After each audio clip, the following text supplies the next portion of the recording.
I feel like I'm me now, you know? Like I'm in my space. I'm in my zone. And I think anybody around me would really agree.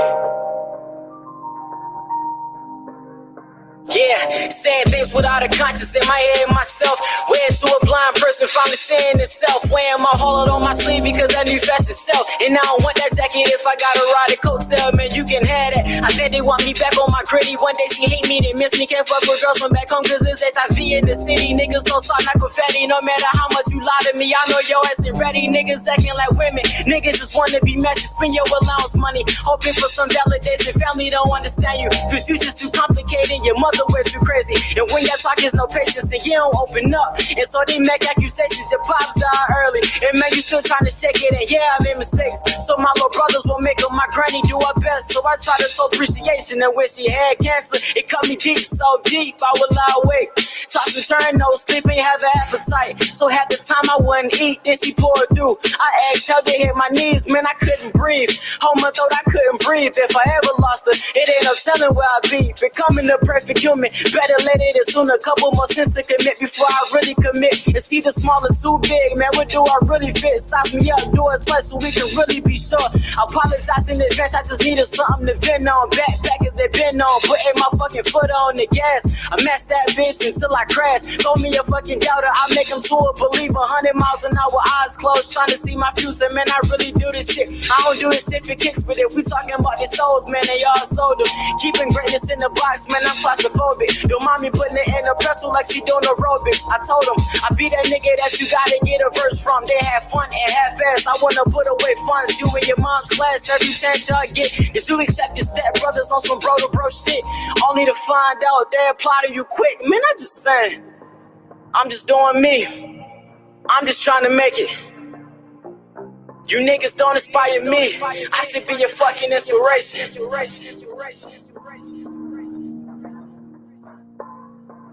Man, this shit crazy.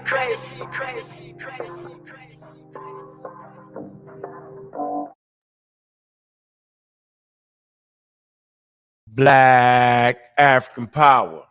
What's good? What's happening? A well-organized lie defeats a disorganized truth every time. Woo-hoo-wee, man. Y'all already know what it is, man. It's God killing the house. And I'm coming to do what I got to do, and I'm going to do what I got to do. I'm standing tall. I'm standing strong. Hey, Bobby banging this bitch. Man, some powerful lyrics right there, man. Shorty said, you don't inspire me. I inspire you. Huh? Man, just trying to be me. Y'all know what it is, man. What's good, man? I'm your host for today's show, man. Y'all see the title, man. Reaction to John Henrik Clarke's video. Right? And I'm bringing a couple more Egyptologists to kind of further the discussion on what race is. That's one of them hot topics in the server. A lot of tweaking the words. You know what I'm saying? A lot of little bit of this, a little bit of that. It's all in the game. We see it. We see you. Man, I see you. What's going on, Cedric? Pseudo Kill Official, what it do? Lamar Pope, what's good with you? Dead Hot, what it do? What it do? Mr. Metro, what's good with you? Late Show 42. It's one of my favorite shows. Man, y'all know what it is, man. Gary, what's up, Gary? Gary Hurt is in there arguing in that server. Man, it's a good day, man. You know, it's about perceptions. Let me show y'all something. Look, I do this. Look, I do this.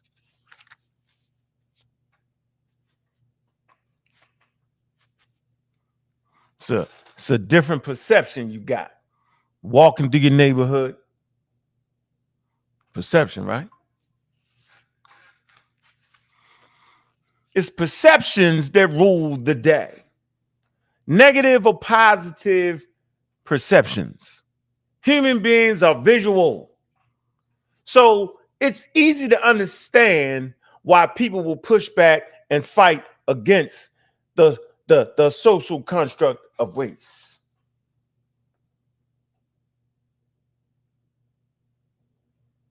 You got to know that. Because visually, when we look at human beings, we start to see different groupings.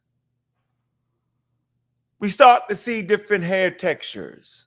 We start to see different skin color, different lip sizes. We see all these things, different clothing, different aesthetics. The aesthetics and the different clothing and the different things will fall into categories. So I can understand why it's hard, based off the history, based off of wars being fought, World War II, the Great War, the Civil War. They were steeply rooted in racism and the opposing sides. So you would never expect human beings not to categorize. Humans have good vision, they see it. But that adding the skin color to the game is a colonial idea. Judging people based off their skin color is a colonial idea. And it didn't happen overnight. It worked its way in till it was full blown during the colonial periods. And so I understand why there's a fight when statements are made. There's a racial, that race is a racial construct. So you can say everything you want to say. Any Wikipedia article you read, because Wikipedia articles are supposed to, when they're talking about scientific ideas, right? It's going to be based in a statement, which is the scientific consensus, that race, no matter what they say prior to that, they're going to always end it in race is a social construct. There's a book we read, and I always tell people to get it. I should have had this book out early. I didn't. Which I didn't. Let me see. Yeah. It's a book right here. Superior. The Return of Race Science. Great read for the novice, ladies and gentlemen. Angela. Y'all see that, right? Sanani. Excellent work, right? For the novice. And so we argue to get our points heard. Y'all might find this funny. I really don't like arguing with niggas.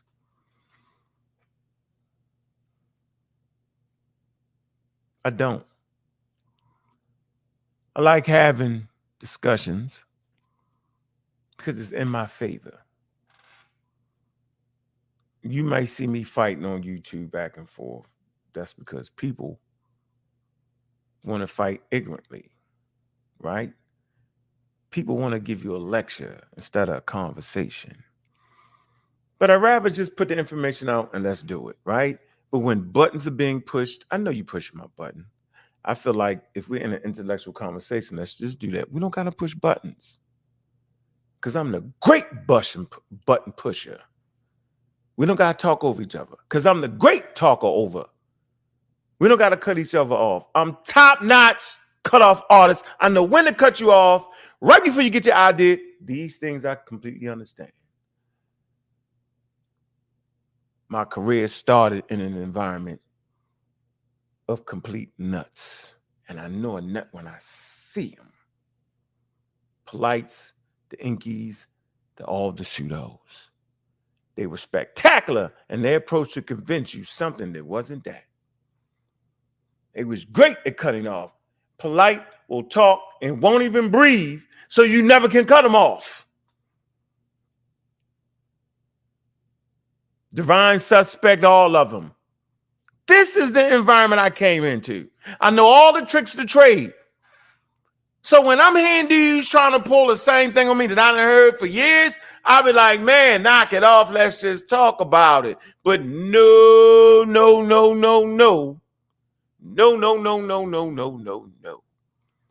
Gotta keep testing the waters. We gotta, and I get it now. It's about always testing. Well, let me see.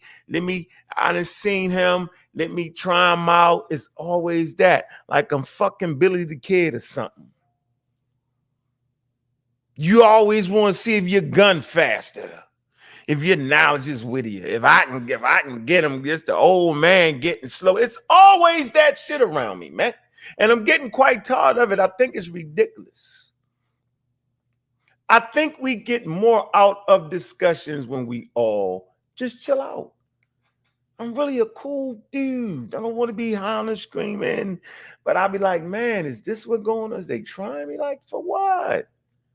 There's going to be times in the middle of the conversation when we're all going to misspeak on something. We should be given a chance to say, well, hold on, let me clear it out. I might have said that wrong. Well, here's the piece of paper. That's why we always like to follow things up with sources. What I find is people will cut and paste. So all kind of crazy scenarios going on, bro. But I'm going to let y'all Negro opinions know. I'm up for the challenge. All the peeps sneaking around, personalities, all that. I see you. So you either for pushing forward to transmit science, not by the way you think it should be, but by the way we can read eloquently on what the experts is saying, or you're not. Wasting too much time arguing over nothing things doesn't benefit any of us. Like to get it in, rub elbows, throw a few blows. Cool. But I ain't doing an 8-hour march no more. Y'all, I'm not doing that no more. Makes no sense to me. And you know what they say, if you don't like the heat in the kitchen, get the fuck out the kitchen. That way, it's all good. Let's get the John Henrik Clarke in them. Let's do it. Y'all know what it is, man. Let's see. Like to ease into it, right? And I want to, because we was getting in discussions with the scammers. See, the scammers is always scamming. Good afternoon, Miss Black Panther. Glad to see you dive in here. Let me pop my head into the chat. There's always something here. There's always something here. We should be able to challenge flawed concepts that white folks has stamped as scientific nonsense. See, that's a crazy statement right there. That's a crazy statement right there. It's a crazy statement. First of all, well, who the hell is the we? So if white people have flawed ideas, then it's going to be in science, then it's going to be scientists, right?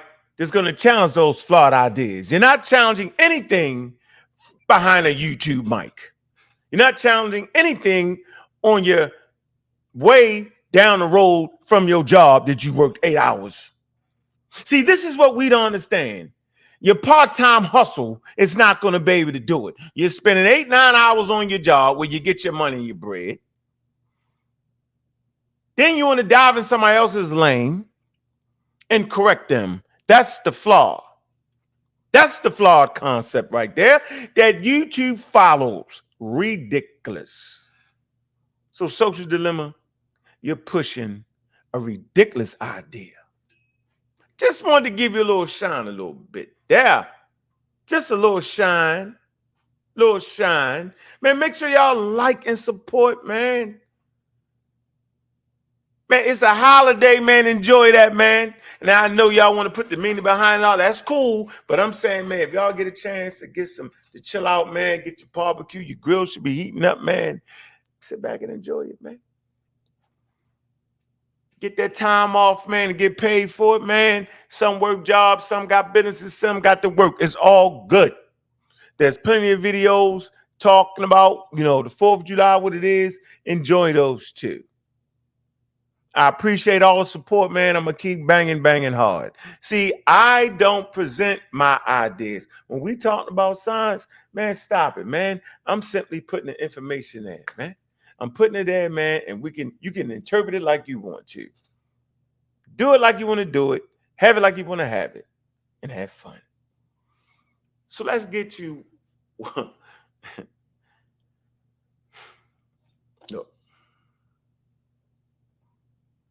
You know we're gonna do the hip hop thing too. We ain't gonna do it today. Maybe we'll do it.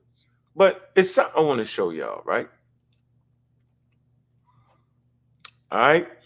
Schronberg, Alfonso Schronberg, Turiel Schronberg, right? Historian. All right. He's one of the brothers that Karis One mentioned. All right. Just want to show y'all a picture of him and we're going to move forward. I just want to show y'all something, man. All right. His contribution to Black history and African history, man. Big up to Schronberg, right? He's an Afro-Latino American. Okay. All right. So he researched and raised awareness and contributions of Afro Latin Americans and African Americans. All right. All right. And he also made a society. Okay.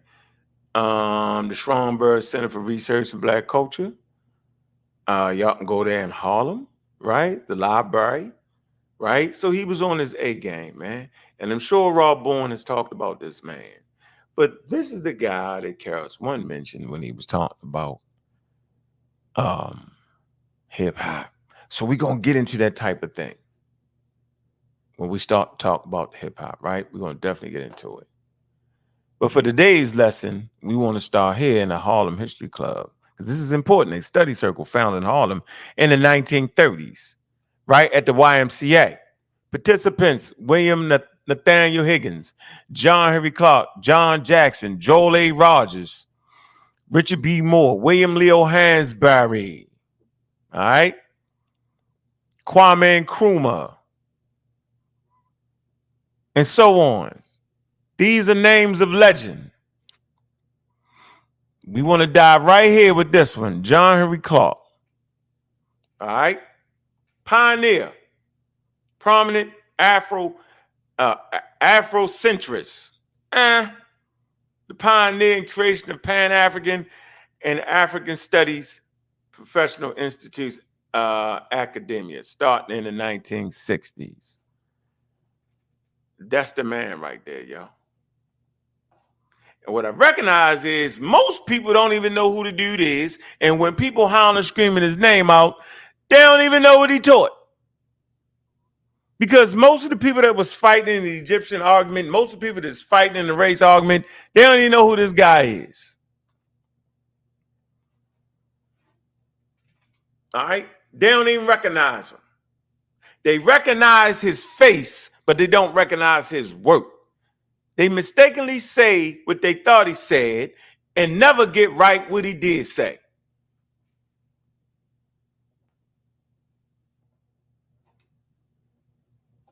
I find this to be very interesting there.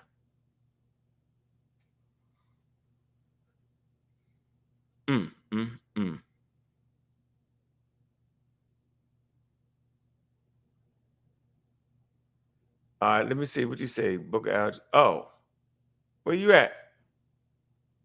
What's supposed to say? The Book of Algebra here podcast. You don't have a wrench. It say put it in the Discord and I will post it here. Oh, we talking about in the what you talking about? All right, let me get you. Hold on, yo. Where you at? I got you, yo. Who keep deleting the damn link? The believing brain, yo. You should have let him run. You should let him run out there for a minute, Sosa. Oh, hell no. Hold on, y'all. Hold on, yo. We're about to get into this. This is gonna be a fun show today. Hold on. Let me give you that wrench. Damn. Give you the wrench. Hold on, yo. Hold on. Damn. Shoot. Hold on, bro. Let me give you a wrench. I gotta get to the YouTube. This is gonna be a fun conversation, yeah. If you come on here cussing me out and all that, yo, you getting put off, yo. We ain't doing all that, yo. We ain't on here trying to be right. We just want to see We want to stay close to the data, yo. That's all we want. All right, let me get you straight there. Um, well, that believing brain, yo. Go ahead and drop your links, yo. Boy, I tell you, yo. Yeah, everybody can't have a wrench on my thing. Simple as that, yo.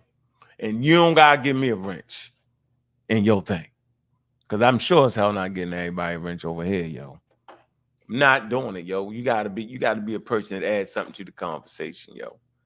And I might argue with you profusely, and that ain't a reason for me not to give you a wrench. If the arguments is sound and fun, you know what I mean? Even if we cuss each other out and we can get back to normal, yo, that ain't it. You know what I mean? Like somebody like Social Limit, you're a hater, yo. You would never see a wrench over. You're a hater, yo. You know what I mean? You're just a hater, yo. I can't deal with haters.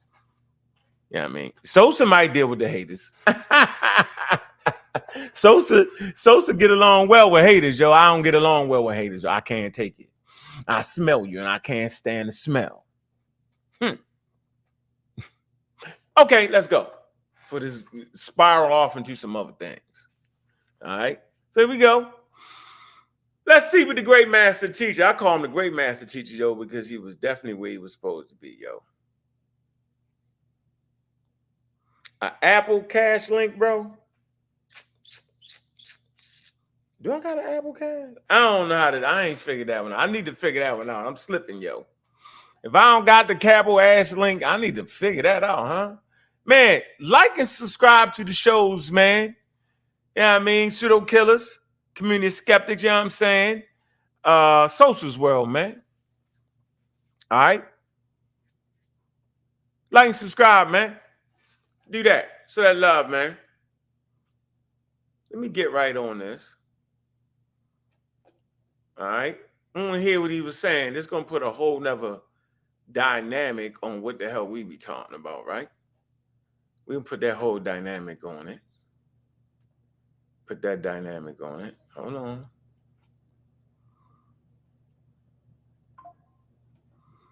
All right. Let me do this. Let's just get right into it, yo. Let's react to this, man. Open up the panel, man. Get through this real quick. And yeah. All right, here we go. Definitely one of my favorite teachers. All right, we go. If there is a black perspective in history, there is a white perspective in history. And you're saying, I'm assuming that history is being manipulated for an end in itself. History, the Europeans began to manipulate history when they rose and began to expand into the broader world in the 15th and the 16th century, because they had to justify the slave trade and they had to justify the colonial system that followed. And modern racism has its incubation in that period. You cannot enslave a man and say he's a human being, that he has humanity, and that he was one of the forerunners of the world's religion. You cannot enslave an African and say this about him, because if you say he's a human being, then you're saying he's an extension of you. Okay, so some key points right there, yo. He says this modern racism has its incubation. So look at the term incubate, meaning it's fostered here. Doesn't mean it had to start there, but it's in the incubator. Something has to be there to go into an incubator. It has to grow into it. And this is the environment that it fostered. Serious words right there. I like his damn suit too. He ain't got that white shirt on and tennis shoes, neither. Right? I like the cut on the suit. Right? I like his mannerisms and his approach. I got to steal that. Steal that. It's parts of his game that I have taken, naming page numbers where I read certain material and books, right? Chapters and all that. But the way he dressed was there. And I'm really appreciating the way he putting that thing forward, the way he putting it down, right? Based off of being an intellectual, I feel myself to be that. No matter how rough around the edges I come off at times, man, I can actually tell the type of work this man has read, yo. So I know you can feel me with that. You can tell that this man is, one, he's an evolutionist, right? And two, he studied world history, yeah, I'm saying, world religions, and everything in between. Well-read individual. But he makes a clear point here of how Europeans, how this modern racism, right, is an incubator during this time period. And he talks about how the scientific racism, he didn't even say scientific racism yet, but he's basically saying they can't acknowledge you as being a human because if they acknowledge you as being a human, then they would have to acknowledge you as being part of them. Deep state. Then you cannot sell an African Christianity and call him a heathen and acknowledge the African contribution toward the creation of Christianity. So it's a contradiction in acknowledging that the man created Christianity, then come back and say that you are selling him Christianity because he is a heathen. So the European had to literally strip history of the contributions of non-European people to a certain extent. That did this in Asia. Now, what Rogers has done in these two books is to go back and set history in some kind of perspectives based on this information, and all of the information did not come from Black historians. So he's letting you know right there, yo, that all the information we was getting was not based on Black historians. There's not a whole lot of Black historians during this time. That's why I pulled up the Harlem History Club. It's essential for us understanding any goddamn thing that's going on around me. Okay? So maybe people got different thing going, but this is what's going on around me. This is the way I choose to do it. I choose to find the intellectuals of certain time periods and hear them out completely and model my game after them. Right? You talking about Black excellence, and Black excellence doesn't mean that they got every damn thing right. It came from the best records available from all of them. Now, speaking of information, Rogers has alleged some very startling things, and we're using that word because I think in the context of having had only white history. So I'm wondering if the interviewer actually gets it or he's just asking questions. Well, I'm pretty sure, man, he get it. Right? I'm pretty sure he get it. Okay? But John Henrik Clarke, I missed it. He made a point of talking about white historian. And so there was a comment made in the chat earlier today, and I posted it, right? We have a right to critique this, that, and the other. That's fine, right? But most of us don't even know. I made the point that when you read these works from these Black historians, they was using a lot of, a majority was white sources. Why? Because the industry of telling history and anthropology and all that shit, it was definitely white. What could I say? It was white, man. And that's what it was. And there's no acting like it wasn't, right? Because it was, right? European. But he's going to address it. Let's go. Anything Black is startling. And so I'm saying it in a positive way.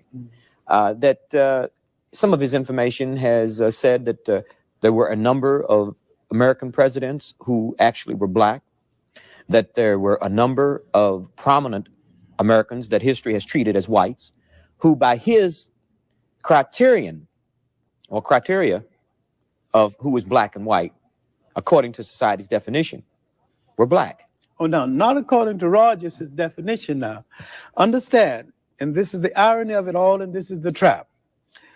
Black people have never written any definitions of race, any definitions of what a people mean, has been. I mean, they have never said that these people with these kind of traits belong here, because modern racism had its development in the pseudo-scientific development of intellectual Europe after the 15th century. And they began to say that certain kind of people belong to certain kind of race, and they created the concept of race and racism itself.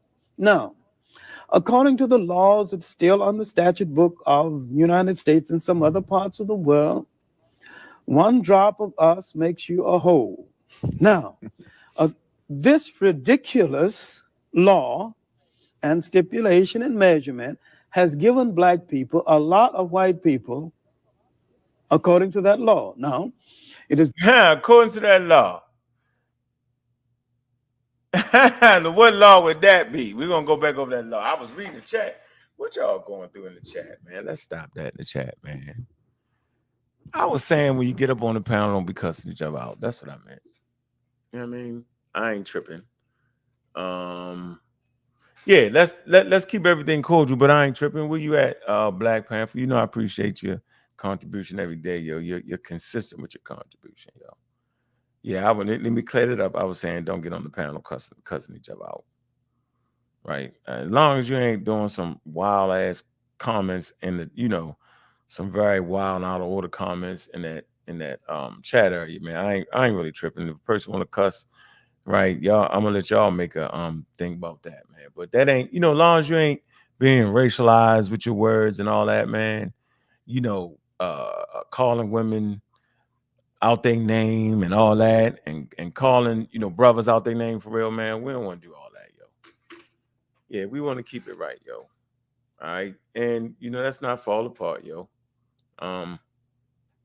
Hey, Cedric, what you mad at? Hey, Cedric, yo, you gotta hold your head up, yo. Come on, man. Follow the force, yo. We winning. Yeah, we winning. Yeah, we definitely winning. I say women. We definitely winning. So everybody calm down, yo. We ain't even got going yet. What's the fight? Man, get it out your chest, man. But I don't want none of the family fighting against each other, yo. Right? Nope. And you know, we all need to do a better job. I'll make sure I do a better job, right? Because none of us are above the rules, right? And we just need to keep it right, yo. Just keep it right. It's all up, man. So get back in here, Black Panther. Let's keep it going. This is a great one right here. I want y'all to really get it like I got it, yo. I studied the damn thing. Given us Beethoven, who was called a dark Moor. Now, he was probably one of the who was called a dark, has given black people this ridiculous states in some other parts of the world. One drop of us makes you a whole. Now, this ridiculous law, and let's say it again. One drop of us makes you a whole. Ridiculous law, right? So if you studying John Henrik Clarke, right? If you stand on his damn shoulders, it's certain things you're just not gonna say, not unless you bucking it. That's cool. But when you bucket, you got to bucket with some straight up foundational scientific rules and regulations or sources, something. I seen the whole damn community go against this right here. To the world, one drop of us makes you a whole. Now, this ridiculous law and stipulation and measurement has given black people a lot of white people. This ridiculous rule and stipulation has given a lot of black people white people.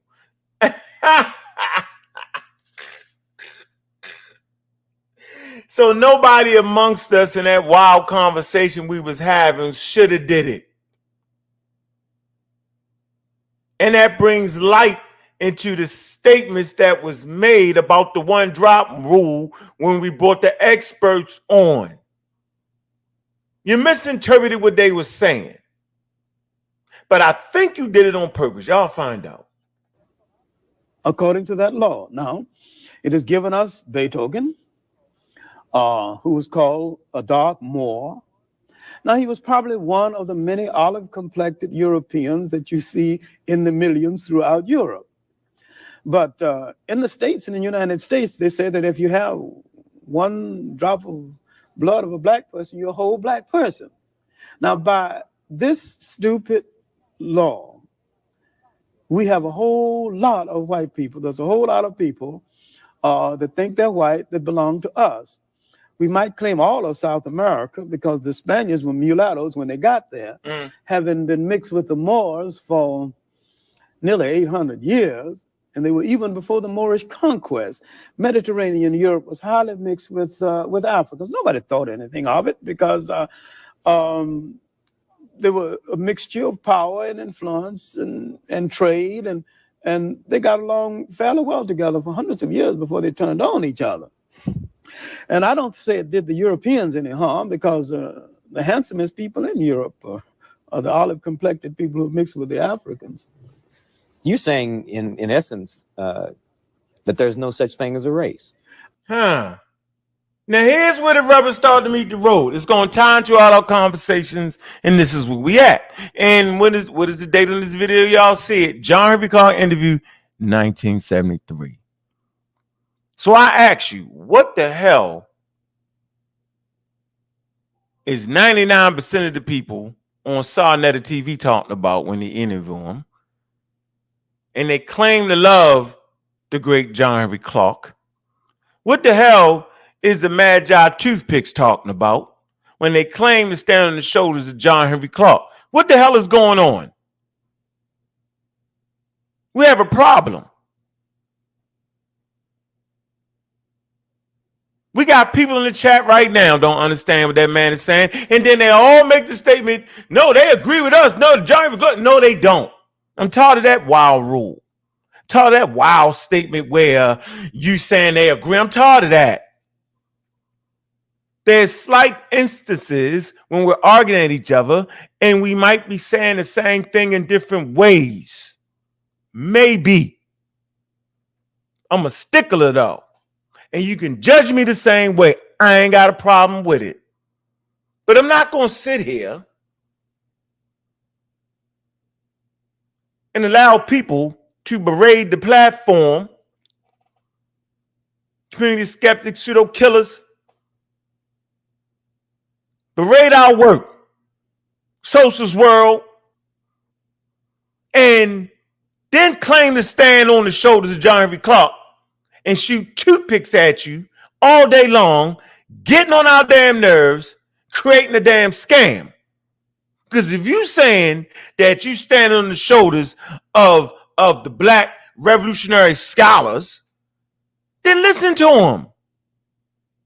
You're not supposed to make those mistakes on the one drop rule. You're supposed to know it was silly. But when I said it was silly, they threw tomatoes at me. What the hell is going on? So now we start to see that everybody that's claiming to be kinfolk ain't kinfolk. And everybody that's claiming to be woke ain't woke. They dead asleep. No, this is fundamental, man, for this conversation, man. I had no idea. Man, I actually thought when I bring that conversation about how the one drop rule, I asked the question, I said, so what do you think the scholars was really saying? I had dudes go to dictionaries and read, I forget his daggone name, man. When he, in the Wikipedia article, he talks about the one drop rule, man, I was like, man, yo. I was like, man, what the hell? Why is everybody doing this? Man, I'm dropping that link in the server, yo. If you're in the server, yo, you get that link. Get that link first, yo. And I'm telling you, I appreciate all the supporters, man. And when I get hot, man, if I'm in there and get hot, man, don't even trip off that shit, man. I try not to do it too often, yo. But I'm saying, y'all want to know why I'm beefing with certain people, yo? You want to know why, yo? Because they scamming. And why am I saying they scamming? Why would I say such a thing? Because they all claim to stand on the shoulders of John Henrik Clarke, and he called the one drop rule silly. When I call it silly, I'm the worst thing happening. I'm anti-African. I'm anti this, and I've been waiting to really react to this video right here because I ain't heard nobody say nothing about that man. But when the well-studied brothers and sisters over here, yeah, I'm saying, did it, it was a problem, yo. It was an issue. Come on, man. Yeah, man. And it's just crazy. Look at this. Look at that good guy. He's an idiot with a construction hat on. Look, Unc strong and wrong. I didn't say nothing. That's John Henrik Clarke. Let me keep going.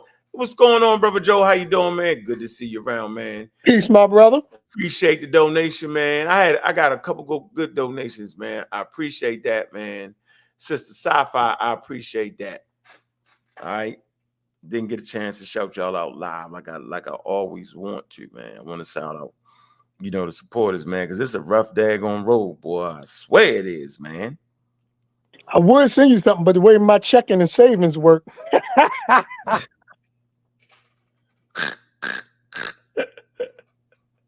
say the way it worked. Well, you funny. Fix it then. I didn't say fix the chicken sandwich. That's gonna fix it. Right. Oh, ain't no excuses, right?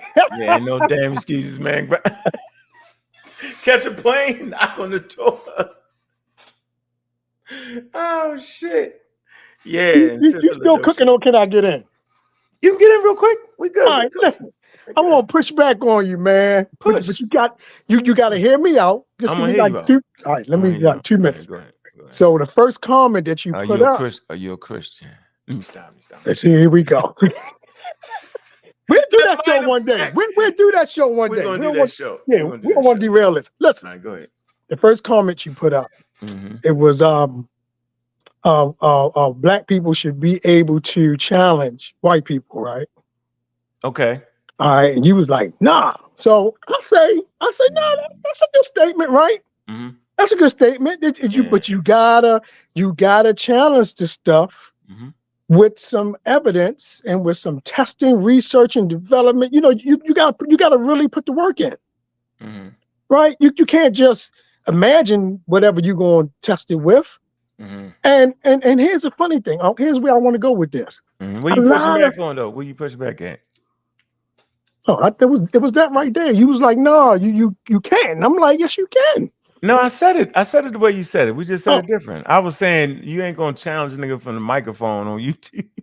Right, exactly. On your day off. That's what I mean. Okay, I got you. Okay, I mean, it actually matter in our type of conversation. We have a different type of conversation. You feel me? Yo, we leverage it in high altitudes, bro. Like you know what I'm saying? Like we get it. Like I'm not sitting there challenging high level scientists from YouTube. I know that. I find that to be ridiculous, yo. Right. Well, look, that's what I meant. So check it out. It is ridiculous. But look, it's funny how they want to pick and choose what they want to push back on. Because, you got people running around here saying they Indians. That come from a white guy. What? They what? No, they say they got their proof is that Columbus, they knew blacks was here because Columbus said that he saw the Negroes when they got off the boat. It's crazy, man. You see what I'm saying? And that's what John Henrik Clarke talking about right now. That they went around and messed up everything, looking at it with their eyes. They messed up. But I don't hear them pushing back against that. Right? You remember all that fighting over the 1 drop rule, right? Yeah, they was wrong as hell. I'm great. Yeah, ain't nobody pushed back. Everybody just ran with it. They want to pick and choose, right? What they want to push back on. If it don't agree with their little wild pseudo ideas, then no, we just fine with the white man. The white man. But soon as we hit them with something that's accurate and they don't like it, all of a sudden, you listening to the white man. It's crazy. It's bananas. It's bananas. That's all I wanted to say. It's bananas at levels, at high pitches. It's a high pitched scenario there, right?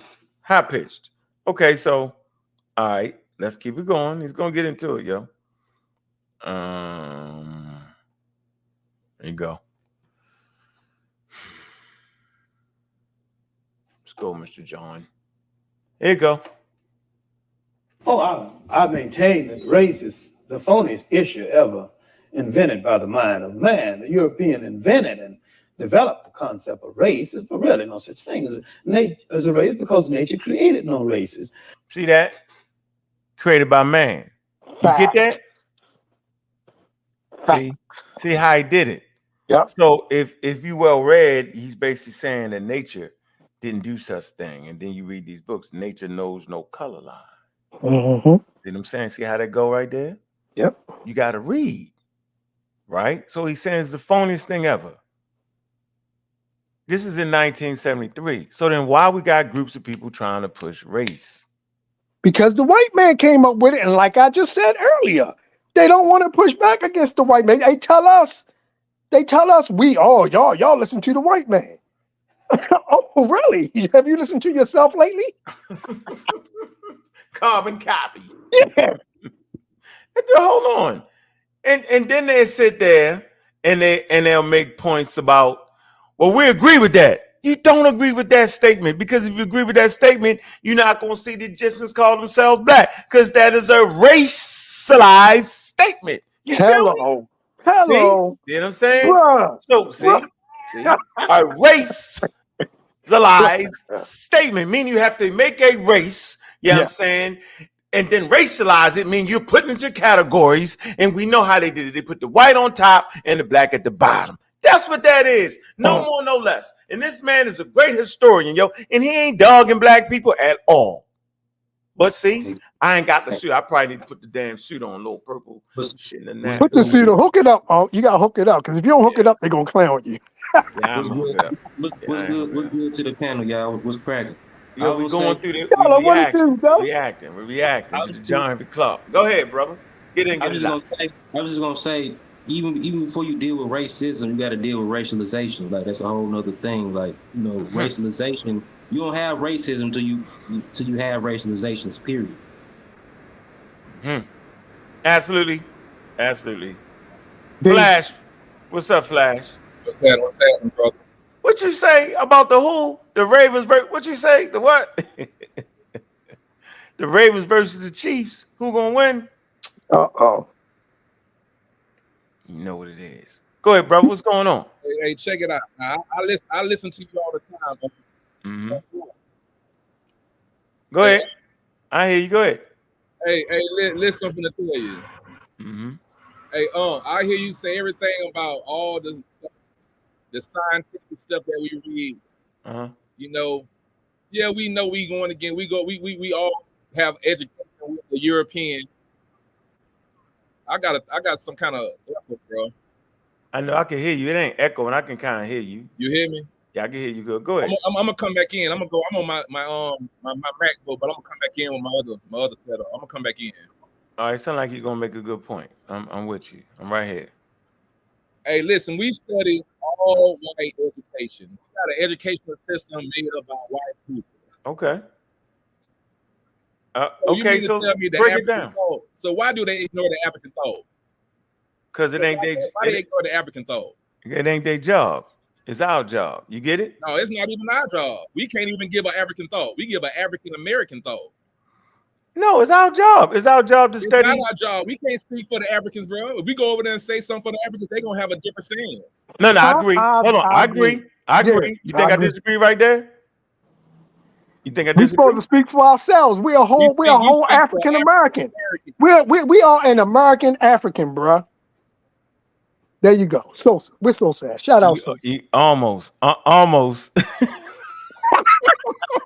Hey, Flash. Almost. Can I tell you what the almost is? Man, they put us in a position. They put us in a position where it's called colonization, and enslavement, where we know more about Africa than the damn Africans themselves, based off of colonialism, And so we actually lending a hand, You know what I'm saying? We giving them a global, a continental view of Africa, where they don't have that. They got you know what I'm saying? It's now it's starting to open up, bro. Now they need to have a better voice. I agree, but education, man, like they wasn't, man, come on, If you go into the foothills of Ghana somewhere, they ain't gonna know about the shit we step on their education. How we step on it? We step on their education. What you mean? Talk to me. We'll go over there and tell them about them, and they don't know themselves. No, I agree. We don't do that. I don't know. Some people do that. Hold on. You have a great point. Yes, we have to be mindful of that. Going over there, acting like white Americans, right? Going over there, telling them they black. I agree. I ain't got no pushback. I ain't got no pushback with you, you're right. We African Americans need to speak for themselves, but I just want to make this point, As an African American, I have a genetic investment in Africa, and I feel like I should be able to learn that story too. That's all I'm Europeans saying. Just bypass everything they know orally. Huh? Say it. Go ahead. I couldn't hear you. So Europeans just overrode anything orally or anything that African knew about history. They overwhelmed it. It don't even matter to a European. They tell those people who they are. Tell those people where they from.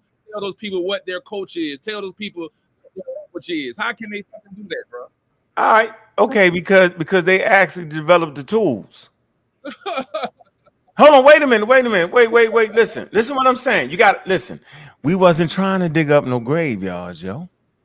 So we wouldn't have known. We could have lived in Ghana.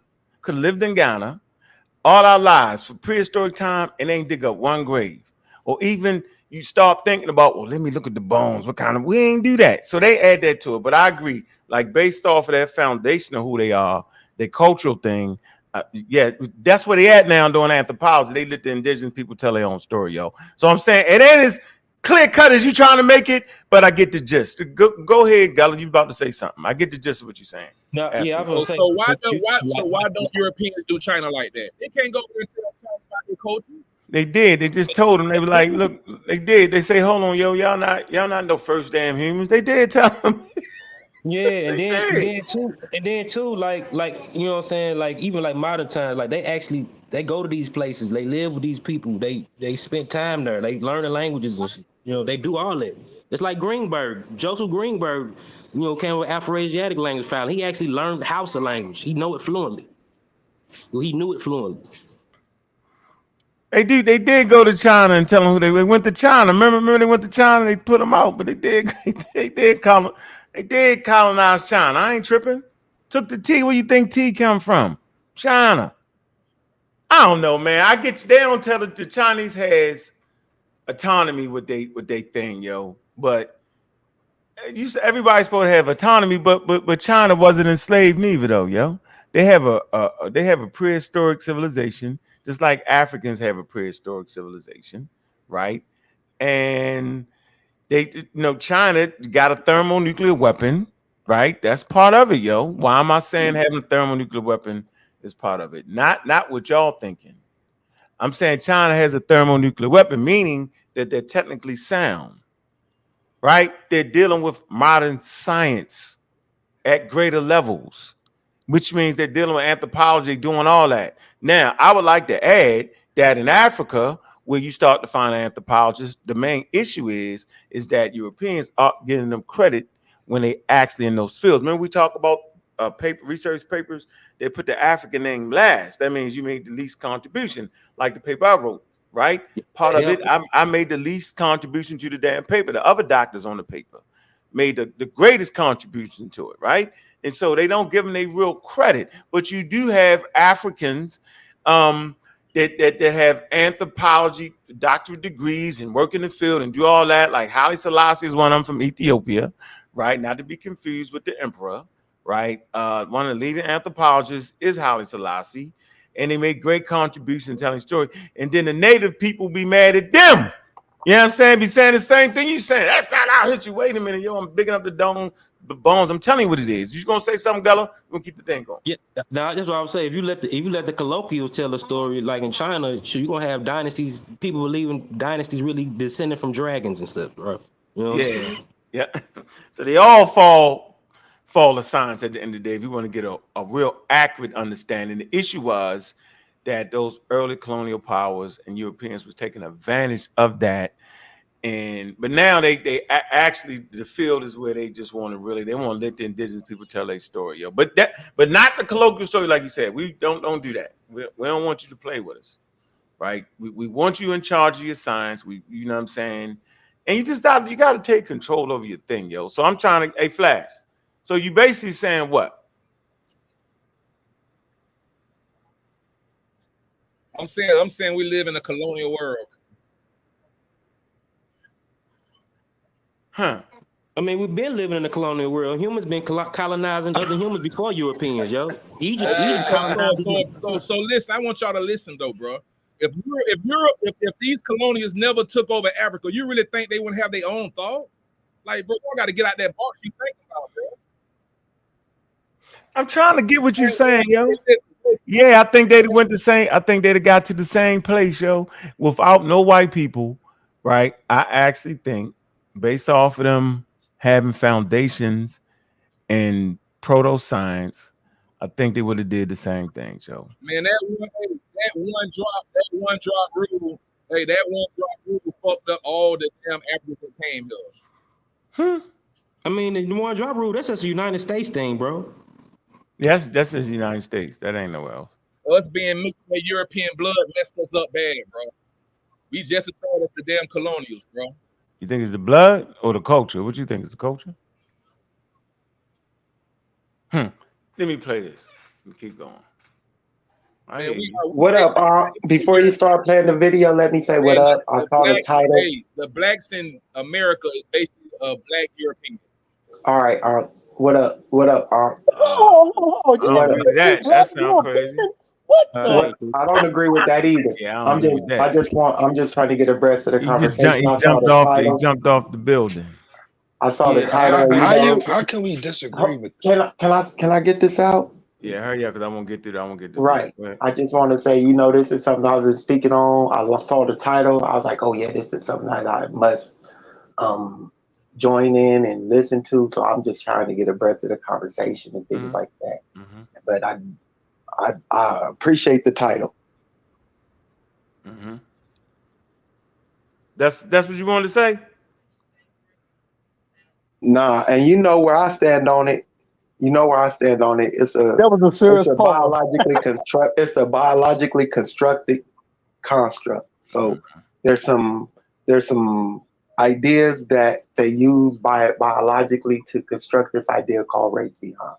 So it's socially constructed, but it's the biology behind it that is we can consider pseudoscientific or scientific based off the way we look at it. Hey, elaborate on that. What you mean by that? And I got a show. I got a show on my channel, Al Jaheed, similar to the title on here called. Drop it. I did in a link. Sosa did. It's called Race versus the Biological Reality, and I break all that down biological, like what you think or perceive, what you think you're looking at when you think of a race, right? From a biological perspective. Remember, your eyes are tricky. Okay, so the world has been colonized.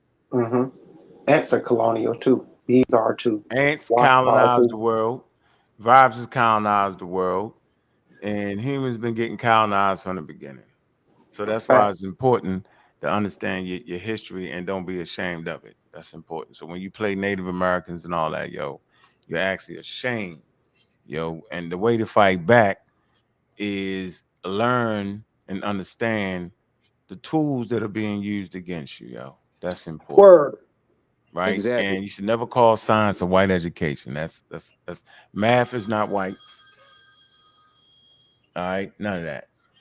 It's just not. All right, here we go. The whole race is a man-made thing, Well, how did people get to be French and English? Well, different climatic conditions and migrations and amalgams of different people and migrations of people into your country, migrations of people out. All right. Now this is an ethnic grouping as against what we call race. If you go back and you look at an old dictionary, you won't even find a definition for a race. Race grew out of the pseudoscientific development of Europe. And this is what Rogers was addressing himself to. So 1974, he called it pseudoscientific, 1970. There it is. But yet, right, we form a group based off of this word, right, that we heard first being expounded on the Amaral Squad, a word we use amongst ourselves. I say all the time, the Clyde Winters is the first person that was called a pseudo, and that was Ngozi. Hold on for a minute. Man, I'm live. JC Porter. You live too. When I'm on, what up? Yeah, what you on? I'm chilling. What's good? See, you got me live? Damn, this wasn't a live conversation. You funny. That's how I slow you down. I know. See, you answer the phone, boy, I'm live. Yeah, I'm trying to tell you I'm live, boy. I'll hit you back in a minute. I got you. All right, bet. Don't forget. What I'm on. You know what I'm on, yo. Baltimore, yo. You know what it is. Yeah, for sure. All right, yo. Hey, shout out to the people, though, yo, that played the song first. All right, yeah. Okay, so we right here. So this man talked about the pseudoscientific elements in this thing that everybody is fighting for and cheering. So we can officially say anybody promoting race, racialized categories based off what John Henrik Clarke is pseudoscientific. All right. So the Magi toothpicks are promoting pseudoisms. Hold on. When you talk about race, Dr. Claude Anderson, look at it a little bit. I don't want to talk about Claude Anderson. His video is not in queue. I want to talk about John Henrik Clarke. I'm just saying the concept of race. Stay right here. The concept of race is what? No, you could think about race as allocate. Getting resources. A race to get resources. All right. So I think that's a different way, like the book Powernomics talk about. Okay. So, yeah, it's a race to get resources. I agree with you, but that ain't what we're talking about. Yeah, that's for anything living right there, though. Mm-hmm. Yeah. No. That's I think that is the difference between because you had right, because white people wasn't the first person that enslaved black people, and so why are we making this false that ain't what we talking about right now, yo. But we talking about the concept of race is pseudoscientific, and anybody promoting racialized ideas is pseudoscientific. That's all we saying, yo. So if you sitting there saying Egyptians is black, you're promoting the racialized ideas, which was incubated in colonialism. So then you promoting pseudoscientific science based off with John Henrik Clarke. If you cheering for the one drop rule, it's a silly damn rule. They said it. They wrote about it. Nobody cheering for no rule though. I'm not one drop rule. So what you think when the scholars say the Egyptians was black based off the American standards one drop rule? What do you think about that? She was just using a term that we can understand. Who she feels are educated individuals. She talking to us. She can tell. She talking to Ankh and Golfer. She can say these some educated dudes right here. Bro. She said they are taking the word black back. Oh, man, chill out. Let them get it out, bro. Remember I said we ain't gonna do that on the panel, yo. No, listen. She knows she talking to educated folks, right? She say, yeah, they black. You can call them black if you want, according to the American standard, one drop rule. Yo, if you know what that means, you know that's not accurate. Anybody who's studying, in anything dealing with biology and humans and DNA and all that, you already know that's gone. That's been gone.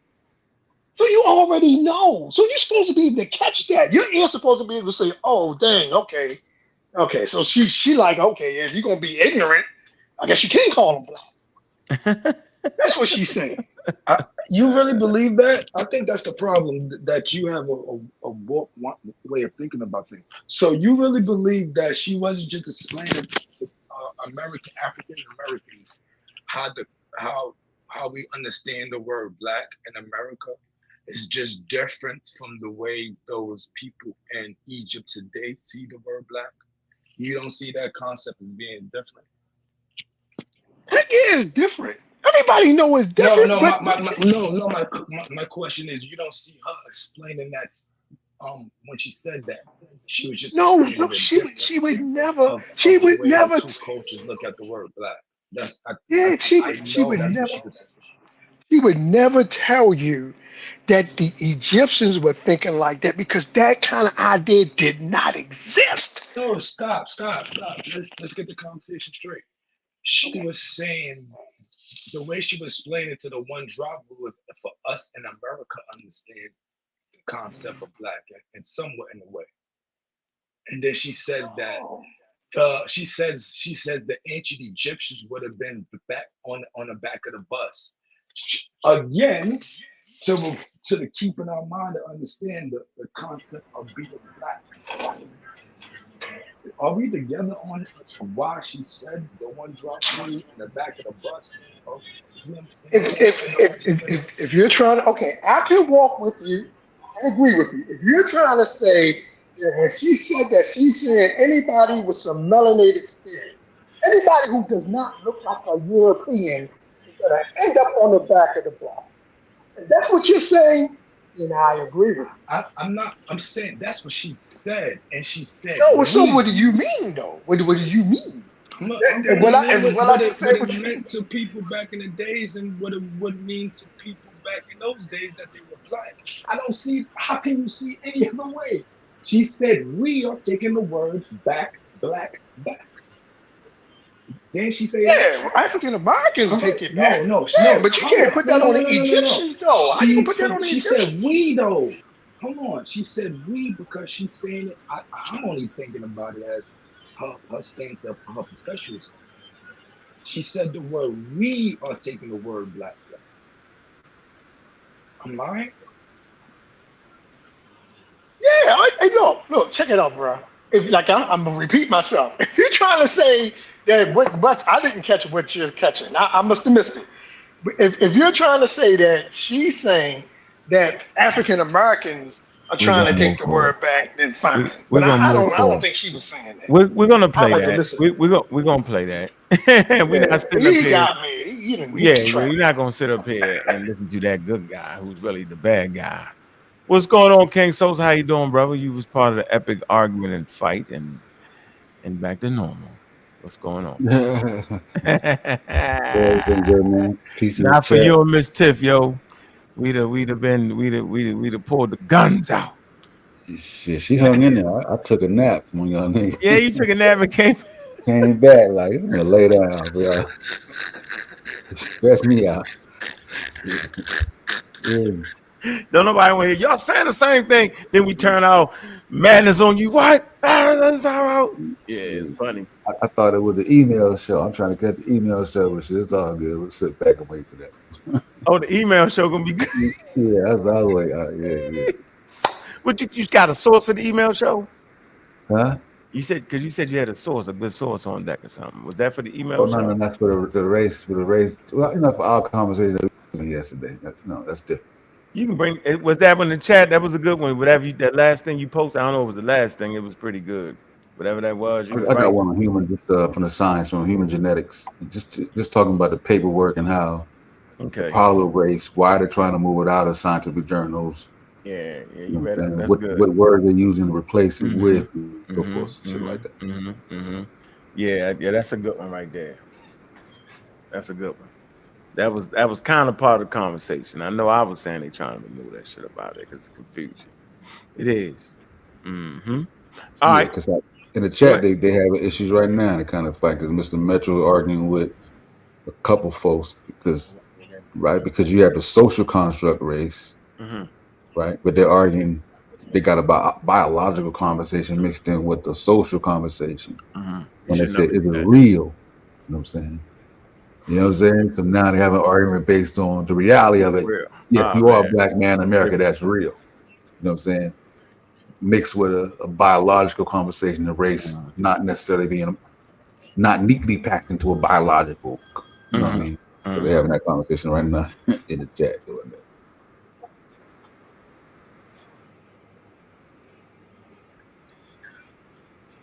Yeah, you can see Mr. Metro. Like I said, y'all have you not seen the racial wealth gap? So it definitely exists as a social construct. You're definitely a black man in America. So that's a fact. No, but there's a Asian. There's a Chinatown like. So. I don't understand what you're saying, that good guy. Good guy, hold off. Your thoughts aren't clear yet, yo. You got toothpicks in your brain, yo. So you gotta stop messing with them toothpicks, yo.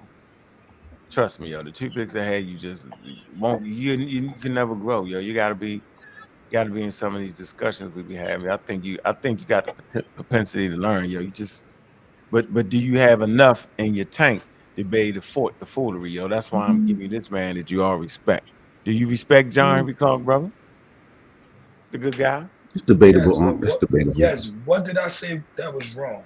Right. So he's saying everything we've been saying. Y'all don't agree with this man, yo.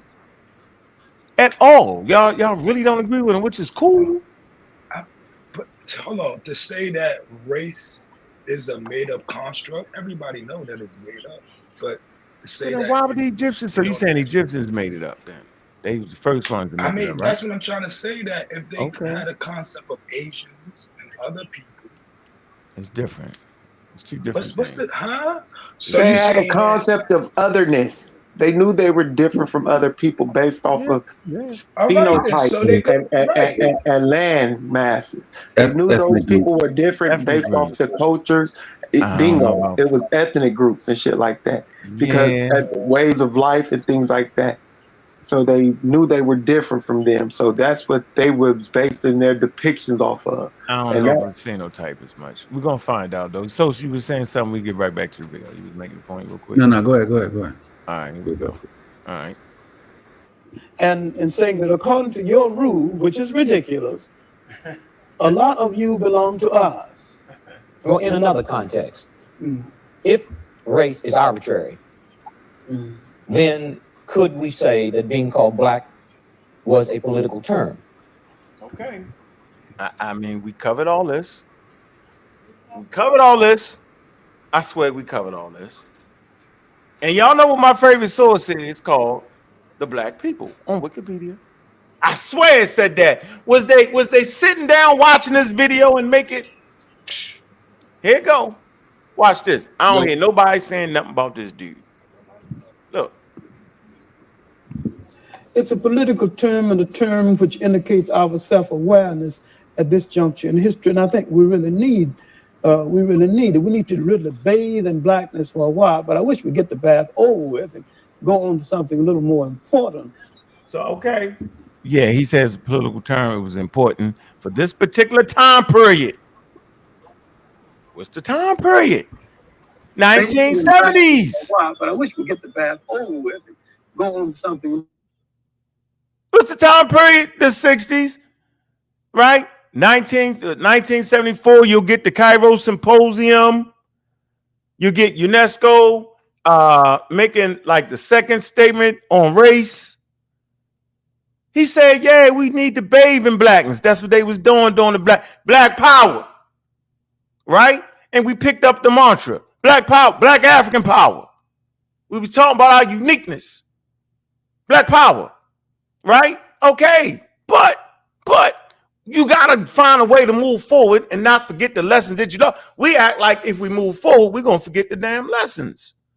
We ain't forgot the damn lessons. We ain't forgot that people got enslaved to the tune of 12 million based off of the racial construct. So all them people lost their lives. To them, the shit was very, very real. How people looked at them and marginalized them. Only a nut would act like that concept didn't produce real fucking results. And I'm saying that anybody think that we nuts is crazy to me. So we know it was real, but we saying from a biological standpoint, it was a pseudoscientific idea, right? That put one group over another that allowed them to enslave, put 6 million Jews in an oven because they thought they was the great Nordic race. It's crazy. I mean, completely bananas. So yes, we understand it's real. Right? Real, when human beings look at another person and they smack the shit out you be like, that was a real slap coming from that black person or white. We get it. But we're saying, right, when we're trying to move forward, right, as intelligent people and stop putting people in that type of category, right, there is no biological reality to it. So I'm saying a person sitting on this panel, yo, you could think you something that you not. That isn't a reality. And you know what? I just want to, before you continue the video, because that was a great you gotta point. mute out your video though. You gotta mute your video out. See, you're stopping. No, that ain't me. That ain't me. Yeah, yo, you gotta mute it out. That you gotta stop your Flash. You gotta stop YouTube. Yeah, that wasn't me. All right, hold on. Go ahead, Wolverine. Go ahead. So I just wanted to. There's a book that's helping me get a better idea of how these Caucasians, these Europeans, whatever we want to, because I don't even know what the term, these Nordic people, shit. Stupid. Look, these Teutons, look, bruh. It's called The History of White People. It costs $10. I think you should get it. We got white cover? By Neil Painter. It's got a white cover, and in the center of it, it's black, and it says The History of White People. Neil S. Painter, a black lady, wrote this book. I'm gonna listen to it. Yeah, the white people start with the WASP, wealthy Yo, Anglo-Saxon. the shit is weird. because this is all based off that they're looking at other shit. Them looking at slaves, like the Circassians, the Georgians. These were slaves, and they specified these as beautiful people and put looks. And this is where they built their like this shit is.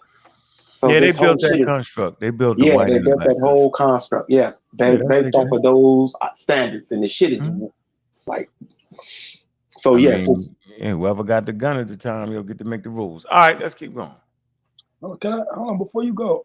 Are you saying that racism is over, and even in the academics and schools? No. But based off of the criteria and the conversations that happen in America, based off of the United States government making official statements, no, it's not. So we not where we was. Don't have to do what? Not where we was. It's over in 1974. But we ain't where we want to be, huh? You said it's over. What do you mean? It's over in 1974. I said in 1974, 1973. I'm saying they was making clarity on what race was. You got Charles Darwin theory in the 1800s. So he put the scientific measure there in place. It didn't change shit. Right? It changed it. What it did, my fault. What it changed was the thoughts, the way scientists seen it, the way intellectuals seen it. And even that, they twisted the ideas. And you get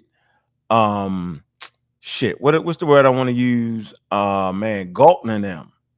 Eugenics. You get I think I asked the question wrong though. All right, go ask it right. Because Dr. John Henrik Clarke said basically need to bathe in blackness right now, right? Yeah, and then get out of it. Get out of it. Yeah. Well, I'm saying my question is is it time to get out? And if you're saying yes, why? Yes. But that your blackness has nothing to do, although your blackness is definitely tied to racism, but your blackness has nothing to do with you moving forward. Meaning he's saying is you can't keep fighting the same goddamn way. Like, okay, yo, we glorified the black part of it. Now, can we glorify the math, the science, accuracy, our character, and all that? And, you just put the fist up black power. That don't mean you ain't robbing niggas. See? Black power! And then go rob somebody. I think a better way to say it would be start using it as an idea. Stop using it as an idea? No, to start use it more as an idea, because that's what whiteness is. It's an idea that they built to control a certain sector of the world.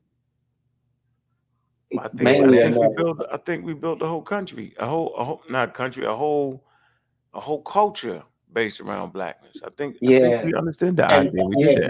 But that idea was expressive, and it was more on the front line in the 70s. And it was powerful. It was a powerful idea. Right. Exactly. It was a powerful idea that moved into a movement.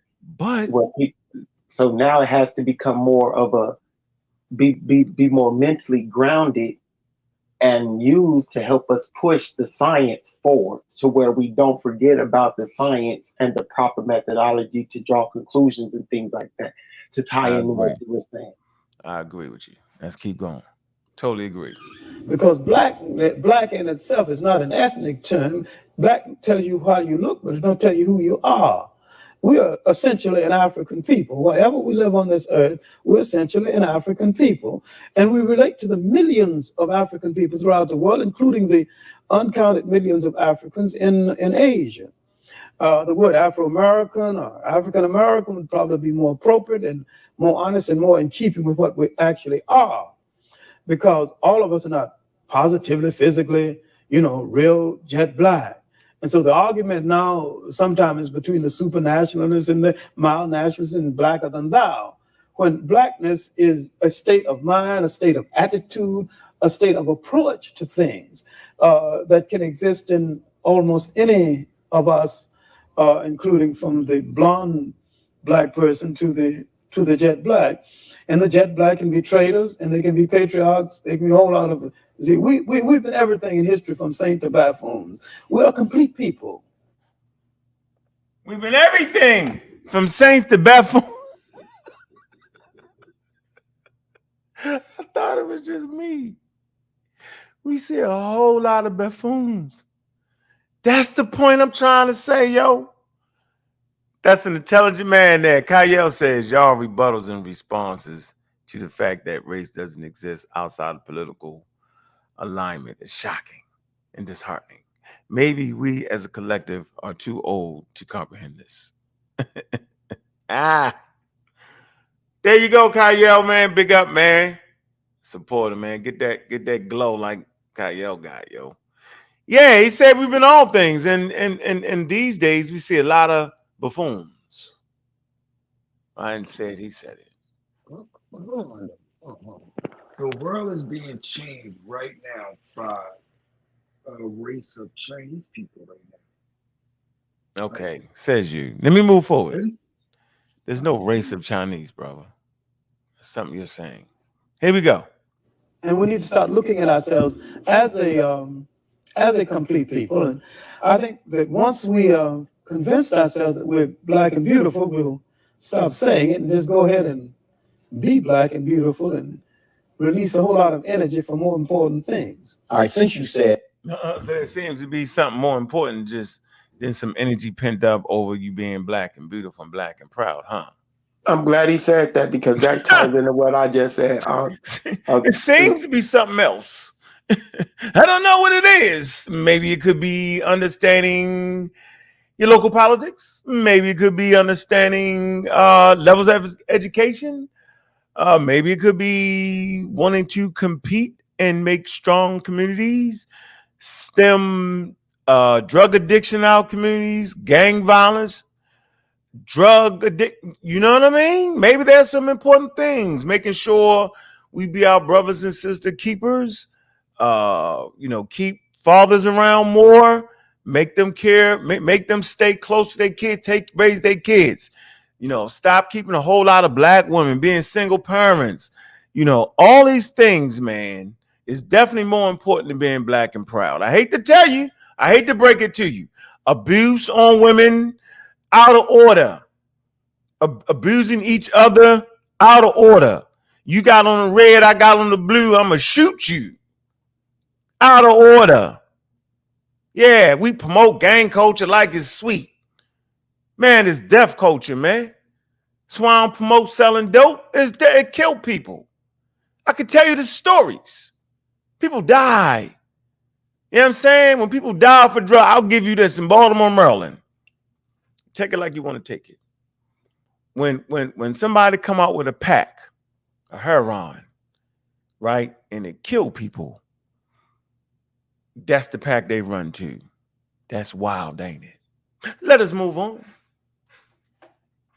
That J.A. Rogers was a chronicler that related events. Mm-hmm. What is there in these two volumes in terms of facts that would be beneficial to Black Americans in the regaining of our lost heritage? In terms of facts, is that J.A. Rogers goes through history and places in proper perspectives with documents the role of the Black personality in history, beginning from the origin of man in Africa to the present time. So we got a bunch of cowboys and Indians running around this joint hollering about we ain't from Africa.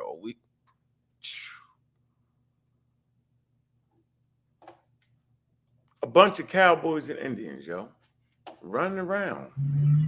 Because we not. That's the argument you want to have today, yo? Oh, shit. Did he really just jump to that? Cosmic Chris, yo, you gotta stop that, Chris. Who just said we not, but they you know what it is, but we not. Is that hey, Cosmic Chris, Cosmic Chris. Come on, bro. Put that camera on, yo. I want to look in your eyes. Listen, bro. Talk to me. Hold on, let me see. Let me see something right here. I want to make sure. Let me get this out of here. I want to make sure that you actually saying that. No. Talk to me. Look. Mm-hmm. before I ask this question, what did you have for breakfast, sir? I had pancakes, beef bacon, applesauce, and a plum. All right, you must know. Okay, that's a good thing. I'm glad you ate some. You West African. I don't know about all that. Did you? You eat beef bacon. No, he on his Muslim thing. He ain't on his Muslim thing. I ain't eat no pork. I get it. Okay, so you had a good lunch. And did you follow it up with some weed or something or some drink? Or you didn't? You ain't messed with that today yet? No. I smoked weed right before I got on here. You need to have some weed to deal with y'all. Hey, did this brother, you say you're not African? I know I'm not African. Why you got a Tahuti symbol in the background? Well, I call him Tahuti too, but I call him Thoth. When I look at him, my mind goes to Thoth. So why are you speaking African American vernacular? What, Nick? What? Why are you speaking African American vernacular? Because I live in America. Because I'm from Pittsburgh. No, it ain't just because you live in America. The only way you speak a particular vernacular, you don't just speak of American vernacular. You speak of African American vernacular, which has a Bro, you too smart for yourself. You don't even make sense right now. I speak African American vernacular because I am from America. I'm a black man from America. No, everybody don't speak African American vernacular in America. Only black people do in America. All right, well then that's because I'm from the hood. That's what happens. I'm not one of Hey, hold. Everybody freeze. This is what we're not doing today. Everybody make a statement because I'm getting to the next video. I want to hear a little slight discourse. They can identify as binary. Let that man identify. You don't want to identify as African. We can do it in America. Binary social. We can do whatever we want, man. Man, just self-identify. It is what it is. I thought I was looking at African American. How do you want me to dress you, Chris? How would you like me to dress you, brother? Chris, as race? Yeah. What's your category? I agree. Respect you. What's your category? Yeah, where you at, brother? I agree with you. You can identify whatever you want. What are you identifying with? Go ahead, tell us. Who, me? Technically. Yes, Chris. On paper. No, I don't want to know about the paper. No, what are you? Yeah, you. Go ahead. All right, well, technically, I'm a melanated individual. I'm a melanated entity. If that's what you want. Every human melanated, bro. You said a melanated Indian entity. Right. White people got entity or Indian? Entity, but I'm definitely. I believe I'm Aboriginal. Sure. Shit. Okay, that's what it is. So we don't gotta play around with this. Right. Yeah. Hold on. How can y'all we not? We actually. How can y'all just assume that we come from Africa? We're not. See? Yeah, it is. Like, why are we playing? So you're assuming because you read some type of research that told you. Right. Nope. There's more research out here. But how are you guys assuming? Hold on, Free. Hold on for a minute. Hold on. You said you used the word cooning? Who, me? Yeah, what you say? I would never use that word. What'd you say? You said cooning. So this is what we're gonna do. Like, I don't have a problem with you calling yourself a cowboy and an Indian and all that. I don't. Seriously, like I know that you got a right, an inalienable right as a human being to categorize yourself the way you want, bro. I ain't tripping off. So he can steal people identities. Hold on for a minute, man. He could do that. That's what y'all doing. Y'all stealing the African identity, literally. Okay, let me finish. What you're doing. Don't do Man, that. I tell y'all what. This is all I'm saying. This is what I'm not doing. Don't cut me off. I'm cutting niggas off. That's what I'm gonna do. I'm letting everybody speak. Right? I don't need to get the high temperature with that, yo. I'm not gonna talk people long, but don't cut me the fuck off. It's crazy to me. We don't want to get in that type of discussion. I'm the best at it. And I got the button. So, as I was saying eloquently, I don't have an issue with that. The only issue I have is when you said that we didn't come from Africa. Mm-hmm. That's the only issue I have with you. You'll get beat half to death. It won't be in this moment. Anytime you want, we'll do a specific show when you come on here and get beat down. Right? You have no evidence to prove anything else. You're gonna try to act like this. That's a great listen, bro. That's the most craziest conversation going on today in America amongst the ignorant, because intelligent people already know. So you're gonna deny evolution. Am I correct? Yes, you have done that. That's why you weak, right? Because you have no standard to fight with. You have no literature to fight with, right? A whole bunch of mumble jumble, scramble jamble, all that. That man I just showed you was eloquent in his approach to explaining race. You won't even understand that. It's not your fault. Get with Charles Darwin and come holler at me. And if you can't get past that, if you can't get past the color of the skin and the measure and the scientific theory that he produced, right, ain't no need to talking to me, bro. At least understand that. No, you don't. You couldn't even address Gaskin's distribution. You couldn't get past that. No one has yet on this platform alone.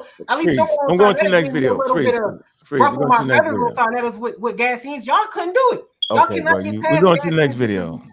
Explain what that is, because I bet you only know what it is. Got you. We know what it is. It's the mathematical equation of how all things got on this planet, from plant life to animal life to humans. What do you mean? All right, we're gonna play the video. So there you go. What did it say? Did you came from America? Is that a conclusion? He a cabbage patch baby. He didn't come from planets. Bro, I'm asking you, how does that help you in this conversation? Yeah, that's all I was saying. What? That I come from America? No, yeah. How does Glass-Sking's equation help you in this conversation? How are you applying it? Go ahead. It shows and proves that life did not start in Africa. It started all over the planet. Oh, okay. All right. Life was distributed all over this green earth, not just distributed over the continent of Africa. Right. Then why we all share similarities in DNA? Yeah, how did that occur? How are we the same? And there's a recent study out that shows that Europeans have traces of African DNA. Recent study. Yeah, of course. We've been know that. Yeah. How do we share? Based on that model, Cosmic Chris, how do we all share the same genetics? Are you talking about black people, like Africans and African Americans? Humans, Homo sapiens sapiens. Humans. Well, technically, we don't share a lot of the same features as white people. Or no, there's a reason why they made fun of us for years for having the broad lips and broad noses. So that's incorrect. Now, with black people, with Africans and African Americans and the black people all over the planet, we're similar to them because we come from the same source. But we are technically we're like cousins. That's it. We're like cousins. How can you come from the same source if you're distributed all over? All right, what's behind my head, brother? Unc know about. He knows me already. What's behind my head right now? In the middle. I can't read. It's the sun. It's the sun. We all come from Stardust. Oh, we all come from Stardust. We come from Stardust. What's up? Go ahead. I got you, bro. Go ahead. I can laugh, but just prove me wrong. Please don't jump out now. We're gonna move over. You jump, you bust your head. We got time. We're gonna get you, yo. We're gonna keep the show moving though. Yeah. So we was making a point here before Glass-Sking equation came on the scene and debunked everything. He's the only guy that heard about it, which is fine. Cosmic Chris, we understand it. And this is what I'm saying, yo. See, when we start saying, I'm not calling him young because of his age. I'm calling him young because of the material he's reading. Ain't got nothing to do with his age and all to do with what the shit the hell he reading. All right.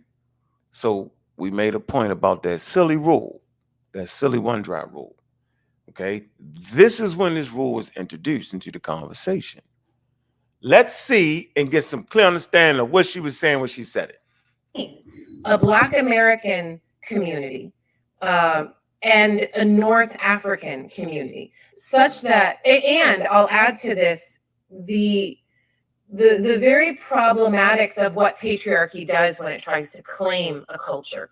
When patriarchy goes in and tries to claim a culture, they say, oh, Egypt is all Black, or Egypt is all this or that. And those patriarchal claims, those more old school 1970s, 1980s Afrocentric claims do not go over well in Egypt because. All right. So those old claims by the men ain't going over well with the people that live there now. Clear. Let's see. And Egyptians, and you can go onto social media and see people lose their minds, are like, they're stealing our culture. How dare they steal our culture? This is a theft of culture. And so if one coming from the African-American perspective could understand the charged word Black in Arabic, that would be helpful. And if they could understand that imposing a post-colonial one-drop rule that is created in America is a very American chattel slavery created thing, then I think there would be better communication between both sides. Did we play that again? Hold on. So this is in 9. Hold on, bro. This is in 9:21 of the video. So she actually lays down. They all like to go later on in the video when she says it again, but they won't play the initial one. Why won't they? Because she gave a deafening explanation of what she was saying.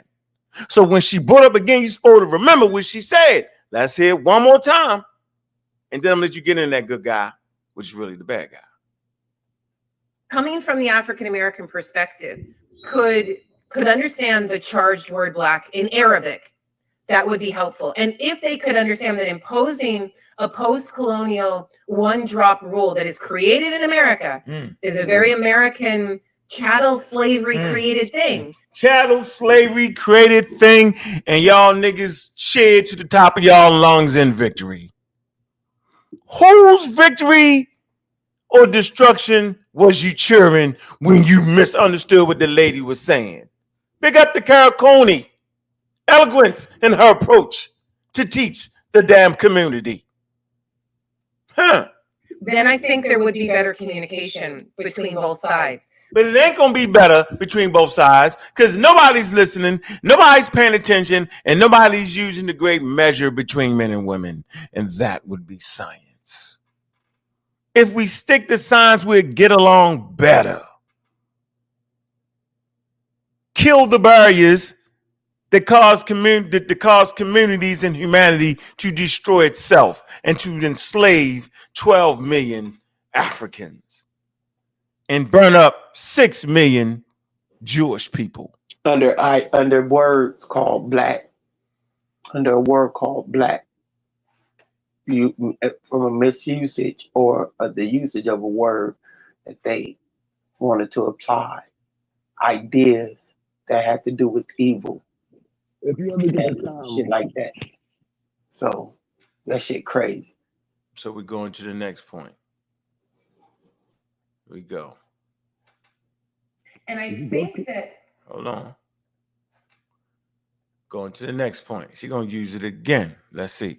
I think that patriarchy in African American Black communities can also be misused such that you can look at African history and say, well, we did Egypt. Now, don't misunderstand me. I am not saying that the ancient Egyptians were not Black as we Americans perceive it. Hold on.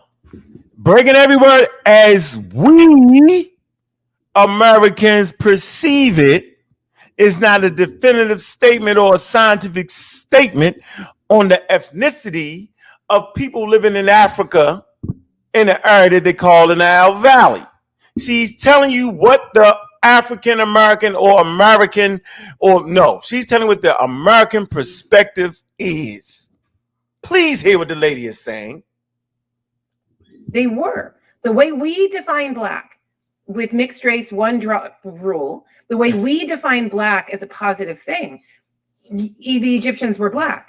Not maybe all of them according to our definition, but certainly most of them. And if you go to modern day Egypt today and you go to a place like Luxor down in the south, you'll be like, these people are Black in our definition, our American. She took them all the way down to Luxor, right? She explained everything. Y'all only heard what you wanted to hear. I just licked the toothpicks talk for months.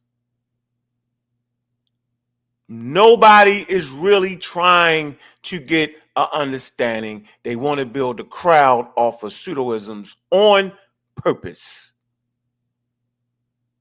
There has to be give and take in any discussion. But if the discussion is based in pseudoisms, the line is clearly drawn. Thus, we get the separation. I'm going to say it one more time. There's no negotiating with pseudos. They're clearly out their minds. They have an agenda to abuse marginalized people. They're flim-flamming and scamming. The rest of the world is watching. We heard what the lady said. This is the second time she used the American standard. There wasn't any American standard during the times of the pharaohs. Why don't people say that? We'll finish it off with this lady right here, and then we'll continue our discussion. Here we go. That's a big question. Hold on. The big question. With a Sahotep. Hold on, hold on. Because she says that we are taking the word black back. Why you didn't play that? She didn't, man, I don't, man, because that ain't what we doing. See, I don't know about all that, what she said. You made that up. Spiking the ball. Made that up. I don't know. Man, hold on. First of all, yo, you just cut in with the hold on. Yeah, because got you thrown off the panel. I don't have to hear it.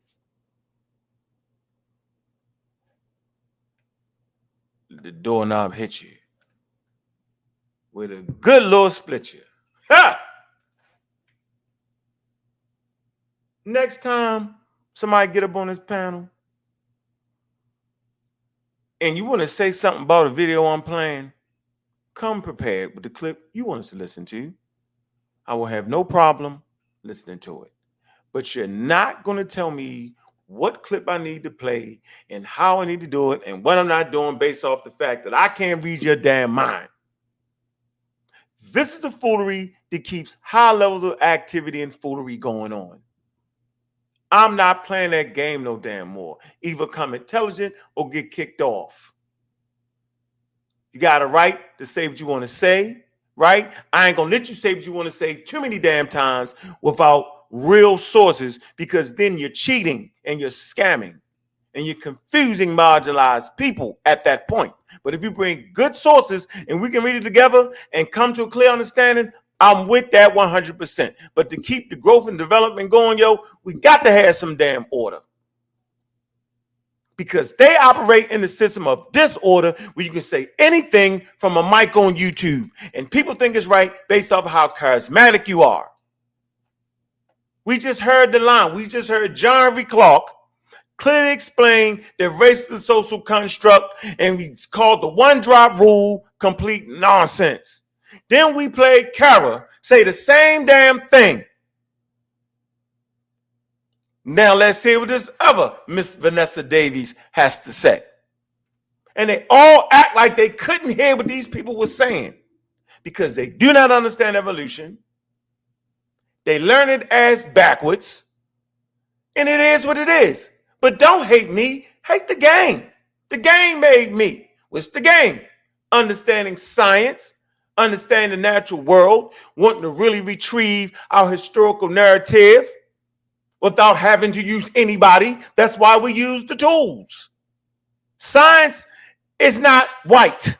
Science is a tool used by other ethnic groups, i.e. white people, Chinese, Korean, Russian, African Americans, continental Africans, Ghana, all of the above use science. We want to sit in America and act like it's white.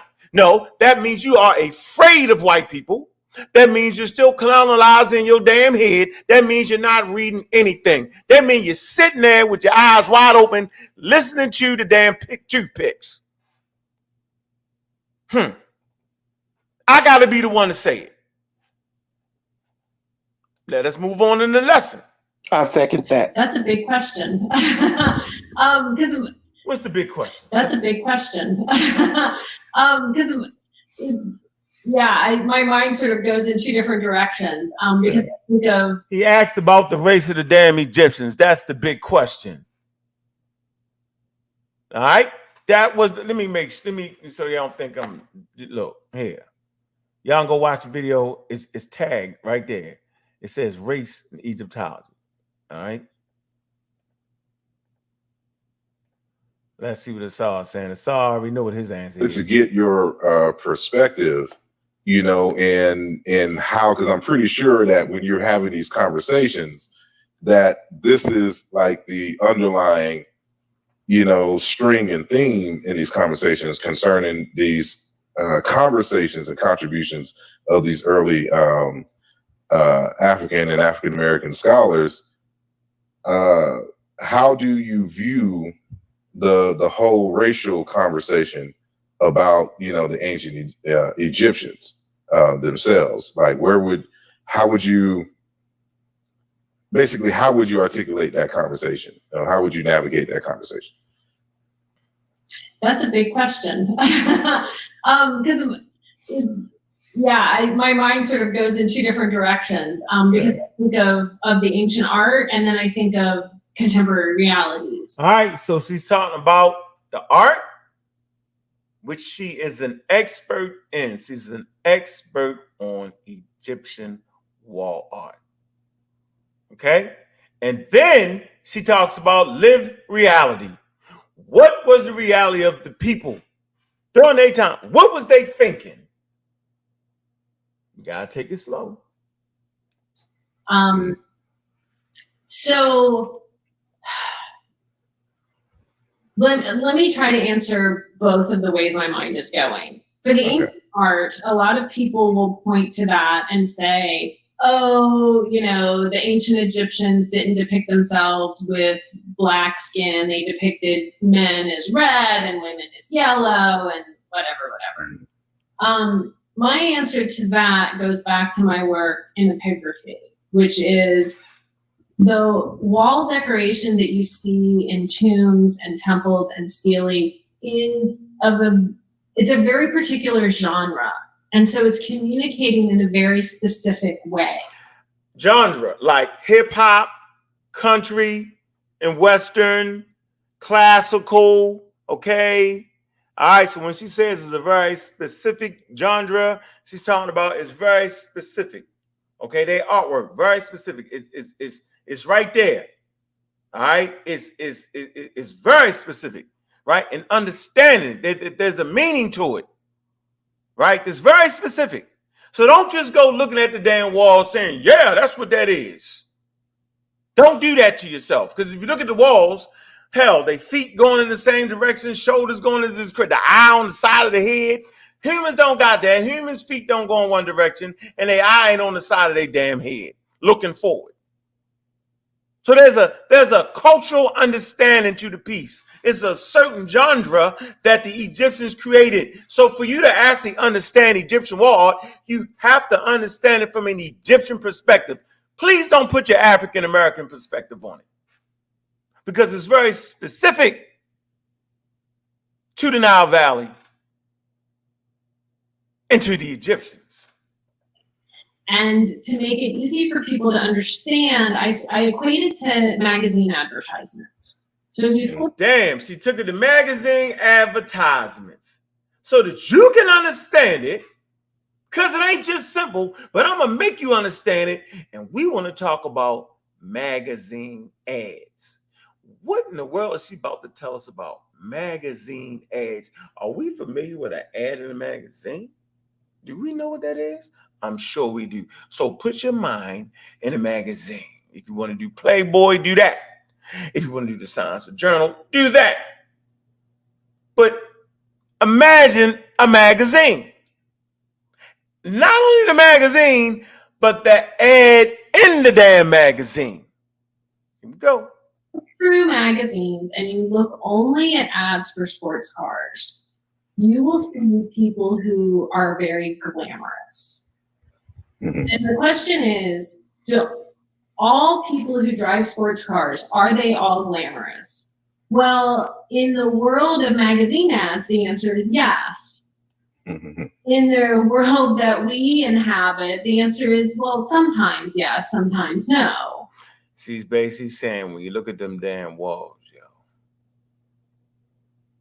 are they representative of the whole population, yo? Is everybody perfect? Because the Egyptians got little waist, perfect shit. Is all the Egyptians looking like that perfect? She's saying no. Some of them can look that way, but is it representative of the whole thing? No. So an ad, when you look at an ad, that's not how everybody look. I know we got the Instagram models now when everybody fucking looks the same. But is that the lived reality? Is that the reality of how all black women look? or all white women look? Not no, but hell no. And as a man, I'm telling you so. Yeah. Should look at King Tut. King Tut had all different type of more saying different like problems and stuff. But his like you look at his on the wall, he don't look nothing like how he actually look. He had a club foot, buck teeth, and all that type. Sosa talk about Thutmose. It's a Thutmose, and he's jet black. 1 minute, next minute he red color. Come on, man. Here we go. Trying to show you why this conversation was over with always. Based off of race. Right? That they should have never been promoting. Why? Because it's pseudoscientific. So when I say they pseudoscientific and promote pseudoisms, how could I be wrong with that?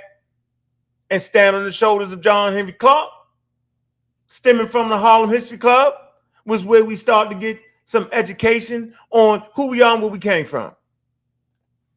And that's Egyptian wall decoration. So when you think about, for instance, how men are depicted physically in Egyptian wall art, you have very broad shoulders, you have very narrow waists, they're very muscular. Did every Egyptian man look that way? In the reality of Egyptian wall art, yes. In the reality that people lived in ancient Egypt, maybe some of them did. Certainly not all of them. So to look at that wall art and the skin color in that wall art to find a contemporary lived reality is an error. So then why the hell do Asahotep do it? He's sitting there with the expert. He ain't got nothing better than her. Why do Smash Scanwell do it? Why do they do it? You got to ask yourself, why the hell they think they better than wall art than Vanessa Davies? From their damn computer with a background on Egypt. Look at the background, the Egyptian pylons and the tip of some damn way. And now all of a sudden, and I become the bad guy because I agree with her. Because I want people to see it the way the daggone ancients seen it. So I'm the bad guy. The pseudo killers are mad. People always got the pseudo killers in their mouth. When they this and they that, whatever, man. Being afraid of information and knowledge, yo, you know what I'm saying? That's your fault, not mine. Brother Unc, I think you're wrong. Yeah, well, you hold that wrong, and then you can talk. Because I know you think I'm wrong, because you don't understand evolution. So, of course, I'm wrong. I get it. I'm not mad at you. No, I got something for you. Watch this. We're going to see. Yeah, we're going to see. Let's finish the video. We're going to see what you got. I'm up for the challenge. On walls, yes. You will typically see men with red skin and women with yellow skin. That doesn't translate to a lived reality for those ancient people. So that's one half of my answer. The other half of my answer, which relates to our contemporary reality, is, and this I think is a stumbling block when Americans have this conversation with people who aren't American. So she's talking about the same thing that Karakuni talked about. She talked about the people in Egypt. There's a stumbling block there. Let's see what the stumbling block is. Because in America, we have a specific understanding of what constitutes Black in terms of race, right? Because we grew up in this environment where we have this one drop rule, right? Where people in Egypt, for instance, many people in Egypt would say that their skin tone is not Black. One drop rule. In America, what did the great John Henrik Clarke say about the one drop rule? He said it was silly, and he said it was pseudoscientific. I want to stop right there, yo. I got my thing off. Let's have an open discussion around that. We ain't gonna start with you, Chris, because you're ready to get beat up. We understand it. We know you're gonna get beat up. We know you're gonna be all over the place. We know it. You think you popping up on Sarnetta's live? Nah, I got one. It's only one thing. It's one thing. Okay, we're gonna see. Let me let Sosa talk. Sosa, where you at, King Sosa? might be on phone. How about you, Gella? Phone gone. Gideon, y'all is not gonna leave me with cosmic Chris. I gotta go with something different. That wasn't for that conversation. Huh? You talking about that source? That wasn't for that conversation. Oh yeah. The source is for the we still talking about race, right? About what it is, correct? Yeah, that was on the whole, that conversation we had versus biological reality, the whole Richard Dawkins. All right, so go ahead. Richard Dawkins commentary. Read the source, right? And because now the show about to get mad in a minute, but I want to get it all clear in case we got to chop. Oh no! You can get all that off. Because I'm definitely taking off the gloves right now. I'm letting y'all know I'm taking off the gloves, yo. Don't cut me off, Chris. I won't cut you off. Don't go long, else I will cut you off. What is it that you have, right, to show the listening audience that's going to verify that all life grows everywhere at the same time? But since we're not talking about all life, we're talking about the life that will become Homo sapiens sapien, my man. What is it that you have that will change the audience opinion on you from being super pseudo silly or an intelligent black man? What you got, bro? Oh, I wanted to. Can you share your screen? I wanted to address that lady for sure. But okay. Stop. Address the lady. Nope. What? Address the lady. Go ahead. Okay. What are you going to tell an expert? I got a bunch of links right here. Let me get my links ready. But for her, yes, this is easy. Right? Skin cancer. How hot does Egypt get? And how hot did Egypt get back then? Now we all know who fares best in hot weather and climate and who don't. Now what she said, all that, that's crazy, right? It's just crazy. So from on here, a quick Google search to tell you the first ruler of Kemet was Pharaoh Mena in 5660 BC, right? Then you'll go over here and now you'll say, when did they have skin cancer in ancient Egypt? And right here it will say the earliest recorded observation of cancer is in an ancient Egyptian medical text known as the Edwin Smith Surgical Papyrus, which dates back to around 3000 BC. So that's at least a whole over 2000 years of no skin cancer of people thriving. So who was them people thriving and not catching skin cancer? We know the answer to that. And if you go look up how hot does you gotta slow down. How hot does it get in Egypt? It gets to the highest. Is at least 123 degrees Fahrenheit. You got a date.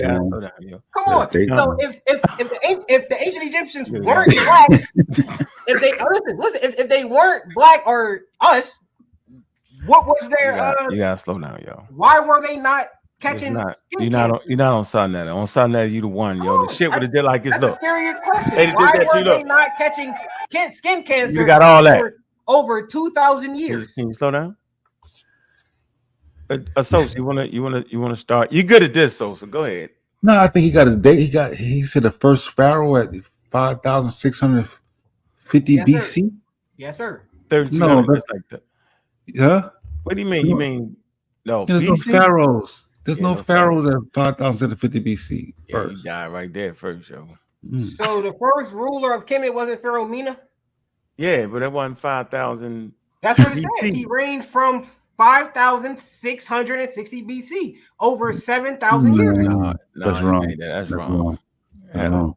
That's the source. That's the source. Yeah, from ancient aliens, yo. You gotta get better sources, bro. You already get beat up. Nah, you can say it's wrong, but it's we all know the truth. We all know ancient Egypt gets hot. It's up to 123 degrees. We know who get the skin cancer and who doesn't. We know who would fare best. Yeah, go ahead. I just want to get that part first, but go ahead. Yo, what I'm saying is, listen, yo. It's easy. You don't even know when the first pharaoh was. And do you think I spoke to? Don't say I don't know. Man, did you just cut me off? I didn't cut you off. My fault. I'm gonna mute my mic. Yeah, mute that shit. You got to at least know when the first pharaoh was 3200 BCE will be better. It's not. Stop it. Okay? I don't want to get into that crazy argument. I'm a the incidence rate of melanoma, that's cancer, is very low, right? And its typographic distribution is different. Alternatively, the rate of SCCs and BCCs are comparably high, and the topographic distribution is similar.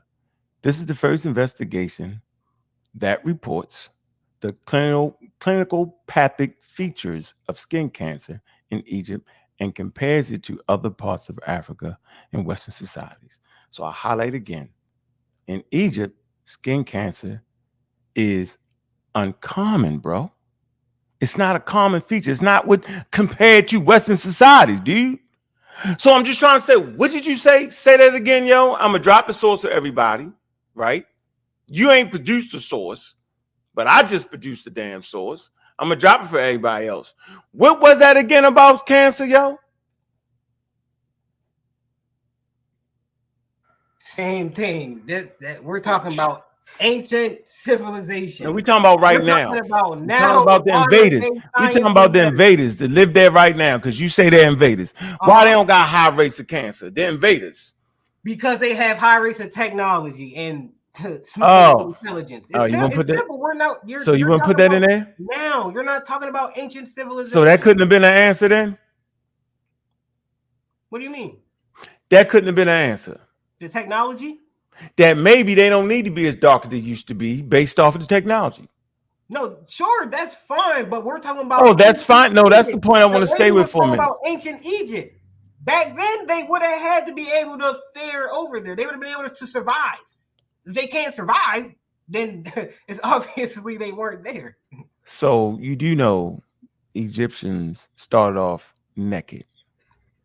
You do know their children were naked to the age of 13. So you do know their skin would have absolutely have to been darker than they are today. And you gave the perfect reason, because of technology, because of sunscreens, because of cars and air conditions, right? So it would make sense for them to be darker then, because they're in nature completely, bro. So that still doesn't prove your point. You're using skin color as a system of understanding why all of a sudden I'm wrong on my points and how the lady was wrong. You failed miserably, bro. I told you get off the skin cancer part. You just proved why they don't got high rates of skin cancer. You didn't even know that. You should have checked all those variables out first. So the people that you're claiming invaders have low rates of skin cancer, but you say it's the technology. But I'm telling you, it's the technology, right? Which helps them get shielded from the sun. That's what I'm trying to tell you, right? So what I'm saying is, back then when they did not have those shields from the sun with technology, of course evolution would have took over. Of course they would have been darker, bro. Nobody's arguing that, but I'm saying skin color is not a quote unquote factor in trying to understand who the damn Egyptians is, bro. That's the mistake you make, yo. Next point. You typing. I hope you typing the right thing. You got the algorithm catching all the pseudosites. Hey, Sosa, he got the algorithm. Yeah, I know. Yeah, he had the Edward Smith papyrus at like 3200 BC. Like, man, they just started writing. They just started writing. He already got the Edward Smith papyrus going. Like, it's crazy. Oh shit! You gotta get them. You gotta get them days. You gotta get them days right, bro. Still that forbidden. About forbidden 1,000 history. of them die every year from skin cancer. Still that forbidden history site, Cosmic Chris, man. Stay off that, man. That was that site, man. They're gonna have your numbers messed Those up. what eyes can see, man. We all know. We all know. We all walk this earth every day. We know who gets the skin cancer and who don't.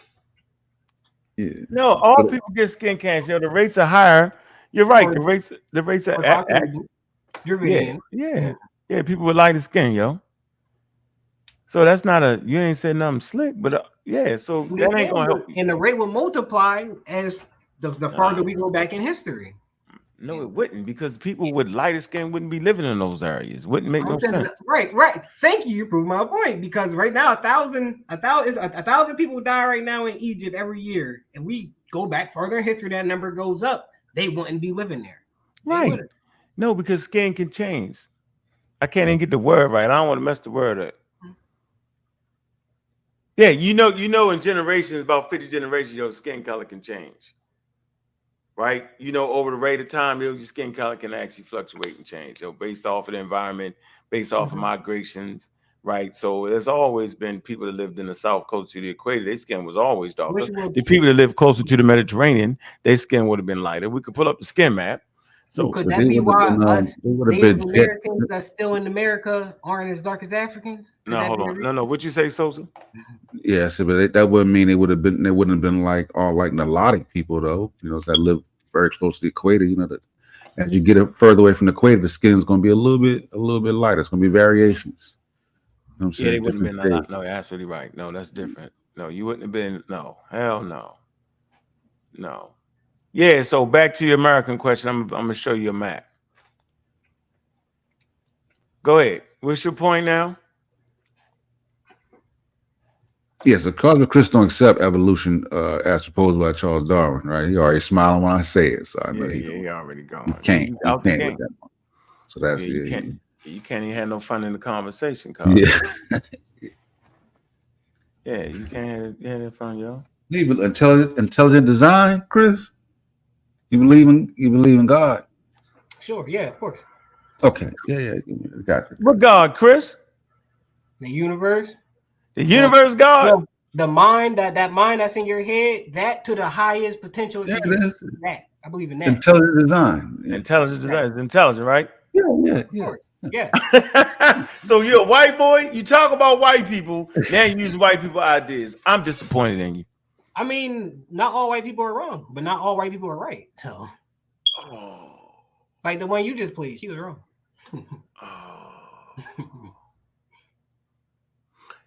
You capping, yo. I'm gonna use y'all lingo. You capping. Listen, I'm gonna tell you now. Back to the Native Americans. Listen, I got a YouTube channel too. One of my favorite white people was Milton Friedman. Was Milton Friedman a bad guy? What's his name? Milton Friedman, the economist. What about what he thought about? I mean, he's an economist. I don't want to bang too much on economists. Not all white people are stupid. You know what I'm saying? Yeah. I'm not. Nobody's saying that. That's what he's trying to tell you, though. Yeah, nobody's saying. You win a Nobel Prize. Yeah. I know, but what that got to do with our conversation, though, yo? Because I'm just saying, I get some of my knowledge from white people. I'm not going to hide that. I'm not ashamed. Yeah, but that's intelligence. That's friends, though. You know, you coloring outside the lines is what we're saying. That's all we're saying. Way outside the lines. Design. Listen, y'all should know about the things I think for that. I like Young Pharaoh on that. I ain't even gonna lie. I already know. You kind of remind me. Y'all kind of you got similar ways. I like his information when it comes to that. I know you would. I can see it. I can see it, my brother. I can see it, bro. I can see it, my brother. Yes, sir. I think he'd be proud too, bro. I think he'd definitely be proud of you, bro. Like, you know what I'm saying? You represent it. You definitely represent it. Indigenous black man, you silly, yo. I didn't say naked people. What I said was that these different kids, they didn't put clothes on them till they was about 12 or 13. That's a reality, yo. That's not your reality, United States, right? Babies routinely run around at 2-3 years olds with no damn clothes on, yo, in America. They tell me that's not true. I don't know if it happens so much these days, but I know we was younger that happened. You know what I'm saying? And so, yes, the Egyptians, right, they had very little clothes. Why would you have a whole lot of damn clothes on, yo? Especially hunter-gatherer tribes. So you think humans came out the womb with clothes on, yo? It's crazy. That's why they couldn't get out of Africa, because they ain't had no clothes. Once they developed clothes, the invention of clothes, then they can move, they can extend their ranges. Ecological zones. Yeah, them hunter-gatherer wear about a strip now. You know what I'm saying? Strip across their bottom now. And some of that they put on because the camera's on and they can't, and the people are recording. So they put a strip, they put a little cloth around because this video camera, they can't show this new people walking around. So sometimes they don't even have that little thing on. They just out there just straight naked. Right. There's plenty of hunter-gatherer tribes. There's plenty that don't have clothes. You don't need them. So you see the map right here. You was talking about your Native American thing, right? See that map right there? And you say, yes. So you can see Native Americans. Look at the area. Look at the dark shaded areas. The dark shaded areas are people that are living close to the equator, and they're going to be darker than the people that are the shaded brown. This is the indigenous skin color map. All right, 2,500 BCE, and coming in this direction, right? But this would have been the color that they may have been. All right, so you can look at it in Americans. You're gonna have dark skinned, brown skinned people in Mesoamerica. All right, look at South America. It's all here for the data. Look at Australia. You gotta look at the Adam and Eve's island. Look at those islands, right? They're gonna be brown and dark skinned, and they don't have to live on Africa. So skin is a horrible indicator of where you think a person comes from. It just is. Yeah, and then if you look at that tone right there where Egypt is at, going into the Levant, you see that tone, that light brownish tone is suitable for that environment. Yeah, you're gonna find. Yep, see that brown, right? It makes sense. Yeah, all right. And as you come further down, you go down south, you see the shades change, you get a little darker, a little bit dark. You feel me? So start getting on a lot of people. Yeah, there it goes. It's right there for you to see, bro. So what's your next piece? Since you don't agree with the lady. So you down 20-0 right now, yo. Your cancer thing failed miserably. The skin color failed me. What you got next, yo? Come on, yo. I'm gonna let the people decide that. I'm gonna let the people decide that. You ain't show the damn thing. No, let me do one good for you. Let me do this another thing for you. I like that. Yeah, you'll get that. Say something wild and get that. You get this over here, though. Now, after you get over here, yo. Back to the Native American thing, right? Because my Native American argument is totally different than probably anybody else to get right. All right, where'd you get your argument from? I got it from studying, from reading books, reading articles, watching videos, and cross-referencing all my information. So I didn't make all of it up, but I came up to a conclusion. You know what I'm saying? Yeah. We hear you. That's why we're not accepting it, because you came up with it. That's fine. Listen, that's fine. Listen, I just applied for college or whatever. Once I get my little, you know what I'm saying? Who applied for college? Or whatever. I bet you accept it then. Hold on. Who applied for college? You Cosmic Chris? Bro, I'm proud of you. Everything. I'll show you. Hey, they accepted me and everything. I'm proud and of you, to a bro. special program. So. I'm proud. Hey, you know that's what's up, but now you know those answers that you got ain't gonna get A's in the college setting. You do understand that much, though, right, bro? You ain't gonna make it. What you on the school for? What subject matter? Pharm D. Huh? Pharm D, doctor in pharmacy. You trying to get a doctorate in pharmacy? For anybody listening. No. Slow it down. Because all black people should take advantage of this situation, right? Now it's called Susquehanna University. It's in Pennsylvania. What's it called? Transylvania University. No, Pennsylvania. I live in Pennsylvania. What's the name of it? What's the name of it? It's called Susquehanna University. Spell it. It's native. Oh, at that, yeah, and it's Native American, just like the river. Hello, the real Native Americans? Like, what the hell? Yo, you don't tell me you're going to a place.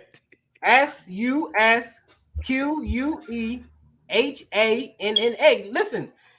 Listen, PA is Susquehanna University with Native American culture. This is why I know I'm a Native American. University it's all over our state. So, and like I said, there's a bunch of colleges named after Native American. This is named after our river, which is called the Susquehanna River, which was named after Native Americans, which were black that lived along it, which we can get into at any time. But like I said, Pennsylvania is heavily influenced with Native American culture. But this is called Susquehanna University, right? Now, what you want to look up is the 3+4 program. You can get a doctorate. You can get a doctorate in 7 years. If all you have to do is go to they're located in Sillins Grove, PA, which would be kind of close to where I live at now. Division 3 is a Division 3 for basketball. You legitimate. It's got a $2.6 million endowment. That's why we say that whatchamacallit is scam. I looked at ChatGPT. It's good. It's accredited. You're good. You're good. Let me get. You're not gonna make it. I already got accepted, right? I already got accepted or whatever. But listen, they got a 3+4 program. If anyone here wants to sign up, you can, and you can you basically do 3 years at their school, which is in Selinsgrove, PA, and get hands-on training. Then you either transfer to Pittsburgh or Philly and go to either Temple University or you go to Duquesne University, and you do 4 years, and then you get a doctorate in pharmacy. That's you know what I'm saying? That's only 7 years. I know, but how that's gonna help you? That's dope, though. I'm saying that's for anybody listening that was interested in, you know what I'm saying, going to school or trying to get some. I don't like you trying to switch the conversation right now. I don't like the way you're doing that. Because you start off with, when you get this paper, we're gonna listen to you. And I'm saying after you get the paper, I'm gonna really laugh at you. Because it ain't gonna be in the subjects we talking about anyway. It ain't gonna help you. And you're gonna fail the class. Because you're dealing with pharmaceutical shit. You had to understand different parts of biology. You're gonna have to switch it up. You might come out a different man. Yeah, in order to go through that and pass, bro, you're gonna have to come with different answers, man. You might come out a different man. So. I mean, my plan is to play it like Dr. Umar. You know what I'm saying? He didn't reveal his true intentions at the same time either. Okay, well, at least you're gonna learn it. You still got to learn the answers, whether you like it or not. So trust me, I'm gonna study. That's dope. I'm gonna study and I'm gonna try to come up with my own, because like I said, I like to study and cross-reference and think for myself. That's what they use. Like Brother Unk just said, he was here for Brother Polite and all them people. Well, back in that era when I was studying, they always said think for yourself. So I like to think that's what I do. Yeah, cool. Just don't take none of those, ingredients and think that you can mix. You got the skills to mix them all, make your own. This is how I know we Native Americans, right? So, are we the same as animals and like nature? Are we natural? Homo sapien? Yeah. Yeah. Okay. Good. Yeah. Now, British scientist James Lovelock, he was quoted saying, "Given our one and the sameness, what happens when we relate to nature as though we were fundamentally separate? The best answer is associated with Arnaz Niaz, one of the great environmental philosophers of the 20th century, whose work gave rise to deep ecology. The answer: humans and nature are so intimately connected that acting as if we were separate and abusing nature is tantamount to abuse ourselves. We need to treat our relationship with nature in a far more sensitive manner." Would you guys agree with that? Yeah. And that's from humanandnature.org. Yeah. Bet. Now, I don't want to give out all my, because if somebody want to debate, like in a real debate, we can do this. I don't want to give out all my stuff. He's just saying that we're human in nature. We all come from the same source. We also have to share this plan together. So we should have that type of mutual respect for nature and everything that's in it, because we kill off the bees, that affects us. Like we're interconnected in this planet. Okay. Now, I cross-referenced that with another website from the city of Mission Villaro.org. It's an actual city that's in California. This is on their official city website. It says a native species, right? The city is Mission Villaro. I'm sorry? What do you say? The city is called Mission Villaro. Thank you. I definitely mispronounced that. Now on their official website, I asked, why are plants and animals indigenous to different places, right? Mm-hmm. They said on that official website, it says a native species is found in a certain ecosystem due to natural process such as natural distribution. That is Gassine's distribution, which I talked about earlier. The koala, for example, is native to Australia. No human intervention brought a native species to the area or influenced its spread to that area. Native species are also sometimes called indigenous species. Now, I cross-referenced that with what I just read from James Lovelock, that we are so interconnected thinking that we're different and harm, right? So once you do that and you research what Gassine's distribution is, I don't see how Like I'm gonna tell you, I'm not. It might still sound kind of a little incomplete because I'm still doing my research, and it's just me doing it. So I don't see how humans don't fit in the natural distribution of gassine distribution. That is the reason I got animals and plants all over the planet. So if animals and plants are all over the planet and we're the same as them, why were humans not all over the planet due to gassine's distribution? That's my whole argument. Well, humans are all over the planet now, right? But they started off from a single source. Africa, huh? You guys say we migrated out of Africa. Natural distribution or gassine distribution would make common sense. Would make you think that we were planted all over the planet like animals and plants, which we are interconnected to. You know what I'm saying?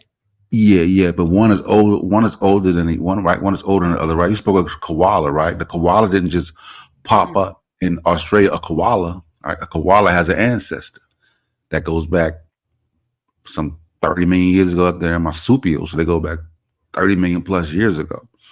Humans are 6 million years old plus. So marsupials been around 24 more million years than us. So, they've had more time through climate change to spread into different climate zones and evolve into these other types of marsupials that you see now.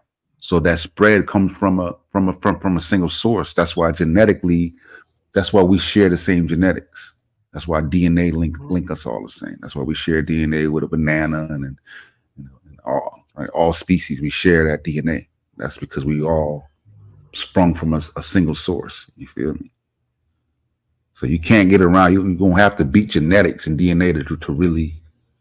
Well, because actually, I thought we got a match of just time frames because when did animals first appear and when did plants first appear, and they both first appeared around the same time. No. Animals were definitely much way older than humans. You know what I'm saying? You accept dinosaurs. Dinosaurs go back 65 plus million years ago. Humans ain't, but I'm saying Homo sapiens 300,000 to 400,000 possibly, but actual, Neanderthals, things like that, those other early ancient humans, archaic humans go back 6 million years. So plants and animals been around millions and tens of millions before humans. What's this? Oxford? I got an article from Oxford. I don't want to give all my stuff. I got an article from Oxford that says animals first occurred in the fossil record around 574 million years ago. Right. That's 574 million. 574 million years ago. Right. And I got another article that says so that'll confirm some things that Sosa was just saying, because you have crocodiles and things that are like 150 million years old or something like that, and they're still around. So if you actually pay attention to some of your sources, they're actually confirming the things that he's saying and not what you're saying. So they were here, animals was here long before humans. Like plants were here long before. And that's why I said it's still incomplete, right? Because no, it's not incomplete. Your thinking is incomplete because you're trying to force humans you're trying to force humans into the animal phylum and distribution as if humans have the same genetic makeup as animals. No, I'm trying to see. Humans are 6 million though. Conclusion of how Arnaz, who also won a Nobel Peace Prize, said that we're so interconnected with them. And if you do the research that 574 million years ago, animals got here, and then at least 500 million years ago, plants got here. If we're so interconnected, why is it that we did not get here? I understand from your research, y'all believe in all that common ancestors. I will accept plants. I will accept plants I will put them back older, but I accept them from where you are. But humans don't come. So then Google when Homo sapiens showed up, it's going to be 6 million. It's not. So plants would have been around hundreds of millions. So maybe or I could be wrong, but maybe they're wrong. Maybe from what you are wrong. Hey, can I say something real quick? I might see my people. I missed all that. People to make up their mind for themselves. Hey, can I say something real quick? You're gonna flunk college, yo. I'm trying to help you out, yo. Stop. Yeah, he gonna do better. I got faith in it. I got faith in it. He gonna do better. You gonna get in there and come back a changed man, yo. I appreciate you going to school too, yo. I hope I have inspired you to go to school. I hope these platforms have inspired you to do that. Yes, you and Sonetta and everybody calling me pseudo. So now I'm gonna take my pseudo answer. Sonetta called you pseudo? Not Sonetta, but like Nepal. You know what I'm saying? People like that. People like Sonetta never called me pseudo. But me and Nepal used to be cool. Now Nepal called you pseudo. If Nepal called you pseudo, you pseudo. I like you making an like you making an Nepal called you pseudo. Yeah, you pseudo. Your time to go to school. For real. Yeah, yo, if you pseudo, yo, it's time to let it go. Yo, if Nepal called you pseudo, yo, let it go. Hey, it's only really three major eukaryotic organisms that you can be. You can be a plant, bacteria. You can be a plant, a fungus, or an animal, yo. Yeah, which one are you? A nut. You can be a nut. That's just categorizing stuff. But I would from that category. Do you agree? I would have to technically be an animal. Hold on. Do you agree? You are an animal. You are an animal. You are an animal. Do you agree that mammals? Why not? Hold on. Do you agree that humans are mammals? They done. Don't answer that question. Some humans.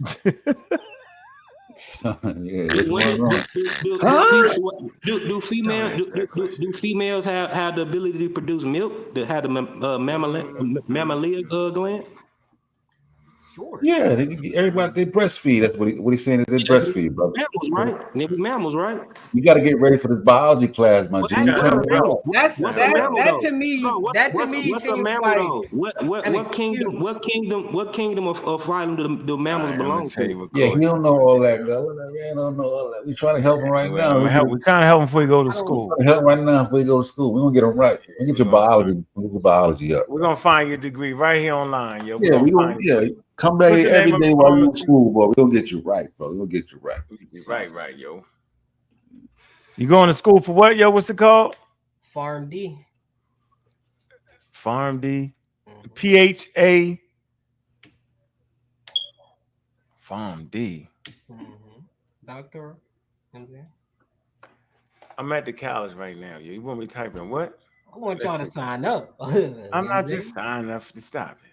I'm just saying. That's a nice little program. Major Farm D. I ain't the only one who should be out here trying to get my football team. Yo, I get out on that football field. Yeah, but they like D3, I think. So you don't. Yeah, nigga, I can't do nothing better than that. I'm Danny gonna let me get on the team. Farm D. What you mean? What you mean, yo? Pharmaceutical. You're a pharmacist. What did it say on your paper? I want to type it in. Let me tell you what courses you're going to take. Farm D. PHARM-D. Is the doctor for PHAR-D. RM. -D. We're gonna tell you what course you're gonna flunk. I'm gonna tell you where you're gonna fall apart at. Are you funny? Oh, they got pharmacy 3+4 programs. That's not what you're talking about? Yes, that's exactly what I'm talking about right there. Oh, nigga. Calculus 1, calculus 2, biochemistry 1. Don't say you gotta get the biology right, though. You gotta get the biology right. I got it. Let me share the screen. I'm about to learn what's right and what's wrong. You about to do that. You definitely about to do that. Yeah, you can't go in there and talk about humans ain't mammals. That's it right there. Don't do I'm that. gonna Here be you go. debating my professor. What you mean? Look, here you go. Look, you see these machines right here, yo? Be ready, yo. Hands-on training. Oh man, you gonna go in there and say them niggas was right. You see that average salary though? And then in PA is more, but I ain't. That's what I'm saying. It's good for him. Oh, you had to throw that shit away. You're trying to get that paper. You throw that shit away. Right. This is good for you. This is the best thing that ever happened to you, bro. Yeah, I'm proud of you. I ain't even worried about you. I got a book coming out too. I'm writing a book before and after I get my doctorate. Yeah, I think wait till after, my G. Get some perspective and then write the book after you get both perspectives. Then write it first. He gonna throw this shit away and then I want to see the difference in my train of thought. Okay, that's dope then. Yeah, do it like that. Yeah, that's right.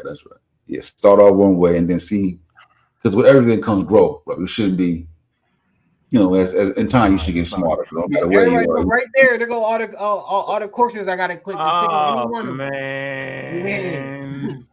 Chemistry, chemistry. Biochemistry, course roadmap for biochemistry 3 and 4. Boy. Yeah, 1, yo. Calculus. So you're gonna flunk general chemistry for sure. You're gonna be done. You ain't gonna organic chemistry, you're done. Because life is chemical, yo. You're done.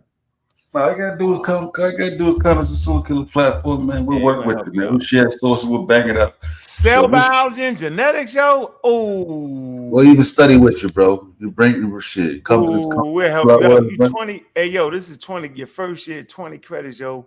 You gonna have to get through cell biology. You just denied the phylogenetic tree, yo. Yeah, how you gonna do it, yo? I'll study with you, bro. Yeah, bro. I help you out too. I'll step in with you. Yep, I got your back, yo. I got at this point. Now you might do well in writing and thinking. I got beautiful straight up, bro. You got questions or whatever. Who already graduated in PharmD. Yeah, like you got questions or whatever, bro. You got shit. Yeah, pop he up, went bro. To college. He went to college. Right. I just stayed at a Holiday Inn, yo. I did two and dip. I ain't yo, you just not. Listen, man, tuition not too much, and I'm telling you, it's a special program. All right, listen, I wrote a letter that told him some. Basically, I told him some Neil deGrasse Tyson shit. I told him I like the stars and shit, and I got accepted like that. So. Yeah. You also in Pennsylvania too, so it's cheaper for you in state. Yeah. And it's right up the road from me, literally like 15-minute, 20-minute drive. So you're in trouble, yo, with this subject right here. This the one that's gonna get you out the game, yo. Yeah, this the one that's gonna put you in the you like, yo. This it right here, yo. Yeah, audio said he in school now. He said you got resources, bro. He said that cell biology class is serious. Especially when you're using the lectures off of Sonetta TV. You're definitely going down. This is serious, bro. Like I said, I like Young Pharaoh. I ain't even going. Yeah, that's what's gonna kill you. Wrong. His information ain't done me wrong yet. Yeah, right. All right, whatever, yo. So you think his information is better than what we got, yo? You really thinking that somewhere? Yeah. I think you and Young Pharaoh was on that corner in New York together, and I think he won that little debacle. So he won. Yeah, I think he won that. All right, you put that on the record, all right? Dang. It was a great video though, bro. I watched that joint like 1,000 times. So. And you still couldn't see it. So what I want you to do is I want you to watch it again after you in school. You're dealing with cell biology, bro. Look, it's the branch of biology to study the structure and function and behavior of cells. All living organisms are made of cells, and cells is the basic unit of life that is responsible for the living, functioning organism. Cell biology is the study of structural and functional units of cells. Cell biology encompasses both, prokaryotic and eukaryotic cells. We talked about that on this show, all right? And has many subtopics, which may include the study of cell metabolism. Am I saying it right? Metabolism. Man, I can't. That's tongue tied. Metabolism. Yeah, that's it. Metabolism. I said it before you did. Okay. Cell communication, cell cycle, and biochemistry.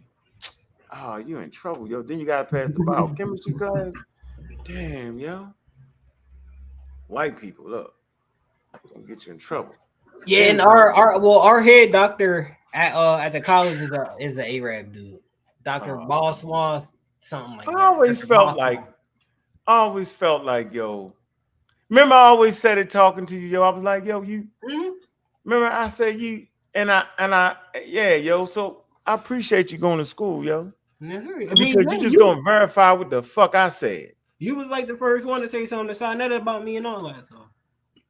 Right, don't forget that, yo. Never forget that. And then come back on the show when you get that degree and say, yo, that's some interesting shit. And you're gonna see how hard it was, right, to understand from what the shit young Pharaoh saying and what you're gonna learn. You're gonna say, oh, it's gonna be a mirror, yo. It's gonna be a reflection, right? Pharaoh on them, yo. That's a reflection of bad ideas, yo. You're gonna see how they do it at the highest level. You're gonna say, oh.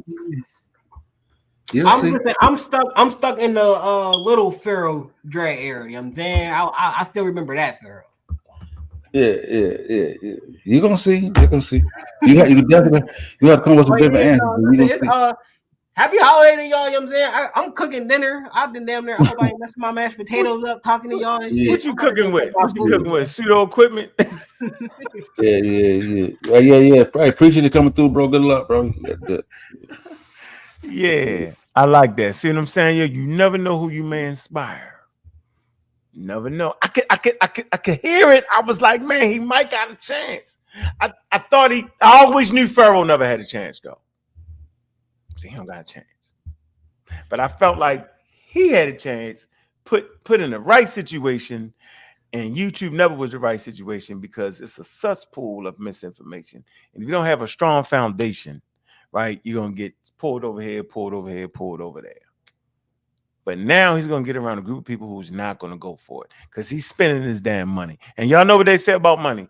Money talk and bullshit. Man, he finna his whole world finna be shook to the core. He ain't gonna go in there and argue with them white people. Yeah, if he actually follow through with it, like I said, he gotta come up with answers for the test. You can't. So regardless of what you think, you gotta come with the right answer. So if we stay on that, yeah, he gonna have to learn it. So you know what I mean?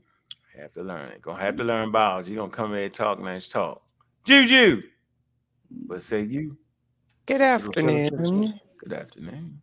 Yeah, he already left, but I wanted to tell him you're gonna have to give up that Mary Jane. Oh, the weed. People smoke weed in college, don't they? Mary Jane. Yeah, I'm talking That's about. what you go to college for, to smoke weed. Yeah. So y'all just jumped out the window so fast. The real testament is getting a job, and you definitely cannot be high on the job. So.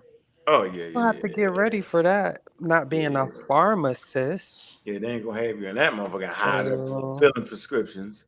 Exactly. That's a vicarious liability going on there. So gonna have to work that out. And definitely that's gonna shatter his world. Every ideology he has now about humans and DNA and out of Africa theory is going to be shattered. Gonna die right there in the libraries of his college. Facts. And certainly That's all. I really didn't have nothing to say. There was a Miss LB in the chat. I only came up here because I thought she was gonna come up here, and then she faked me out. A young lady in the chat. So, what's her name? She had some questions, but I already answered them. Yes, we adhere to DNA, and I was asking her what she has to. Do we believe in a young Earth? I'm gonna say no, because I've never seen that in a science book or discourse, but. We definitely subscribe to DNA. Yeah, rocks tell the story of planet Earth. Rocks tell the story of the universe. Geology. Yeah, man. Right. Yeah, you did. That's the hardest shit of it took. Course of it took. About some rocks. Yep, it's crazy shit of it, yo. I get it. Dare y'all try to take it. I get it. You double dare. How much money you putting on the table? I ain't putting no money on the table. Still waiting on the master classes, but I'll send you that. Go ahead, go. Wow, you wait till you get live to hold me to it. Oh yeah. I got witnesses.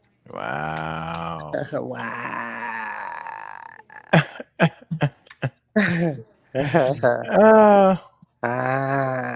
Wow.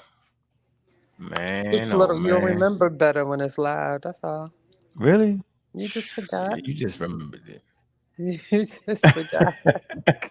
I think about it every day.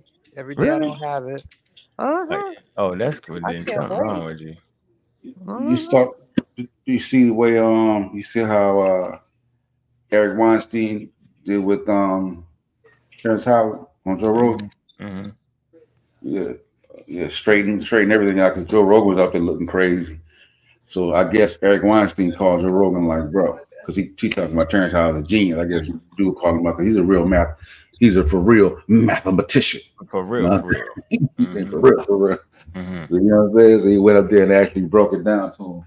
And you can see the humility on Terrence Howard's face when in front of somebody that truly understands it. You know what I'm saying? He was very wiggly around Joe. You know what I'm saying? But when dude got there and breaking it down, like, yo, he said, I'm not gonna give you a peer review. I'm gonna give you an elite review. Because I know more than you. You're not my peer. I know more. You know what I'm saying? Like he was just being straight up with him. But yeah. Ooh, he just went at him hard. But I heard he still kept reverting. I gotta watch it. Vance put that shit in the chat. I gotta keep. Because he did credit his. You talking about the one with Eric Weinstein on there? Yeah, he did credit the artwork though. He was like he was like, yo, it's the artwork is dope. He said he want to put him in touch with people that do mathematical artistic work. You know what I'm saying? He, you know what I mean? But he was like, everybody. Yeah. He's stupid. Yeah. He said he think he might have something with the linchpin. He said he think he might have. He said he told him. He said most of it is bathwater. There's a little bit of baby there though. You know what I'm saying? He said most of what you're saying is bathwater. There's a little baby there. You know what I'm saying? Is Eric a pseudo? Huh? Is Eric a pseudo? No. The Weinstein guy. What is his name? No, you may have issues with go back. You may have some issues with some of the things he on COVID, but no, he's a for real mathematician. Like he talking about math. That twinge is around. Yeah, no, oh but my God. No, he have issues. You got to check him out. Like I like Eric Weinstein. I will. I like Eric Weinstein. Eric Weinstein. Okay. Mathematical. Yeah, nobody's gonna. His mathematical shit is that's where he's at with it. Like we don't even mess with it. So he as a baby there. Where on what he's saying? Where the baby at? No, the babies in some of the because he put up some good points. Some of the artwork, some of the concept he came up with what like a little linchpin, and one of those is on. He was like, you might be on to something right there. But he was also explaining. You got to listen to the interview. You got to listen to the interview. I'm gonna listen to it. That's a good thing, because you just throw away all the shit that ain't right and give him the shit that's right. That's how it really works. Yeah. LB and things. What's going on? What it do? Hey, God Killer. Hey, y'all. How you doing? How you doing, sis? What's on your mind? Glad to have you on the program for the first time. What's good? Well, thank you. Thanks for inviting me. And I'm new to this okay part of YouTube over here. Right. I saw you the other day. Y'all was talking about something. Might have been Terrence again. His nonsense. And I wanted to talk to that young brother that was having struggles with mammals. Yeah. But I got to commend you, brother, that, you got a channel on here. And I think it's hard for, scientifically minded Black folks who really aren't religious per se, or completely atheist for that matter, to have maybe a little bit of a home to find and talk about some things where I never heard this whole thing about science being for white people. And really? Really. That's news to me. I heard some crazy crap. I usually am in the flat earth realm of nonsense, of debate shows and things like that. So, but it's the first time. I don't really know much about Egyptian history and that, so that's kind of why I stay quiet. But I think there's some overlaps when it comes to science in general, and whatever theories that someone has, maybe outlandish, maybe not, but let's put them to the test and just getting people to come to that awareness of not believing everything you hear at first blink, first of all. Number two, proper research, not just YouTube video or Facebook nonsense. Actual peer review, why peer review is important, and those type of things. And, I got to commend the young brother. He's hungry for knowledge, obviously, and he's going to go to school. I hope he continues to do that. But I was kind of clowning in the chat, like, don't tell nobody about that whole mammal conversation. Matter of fact, this whole episode, don't tell anybody you on YouTube or any of that. You just go in there, be chill, and keep your mouth shut and just learn for a little while.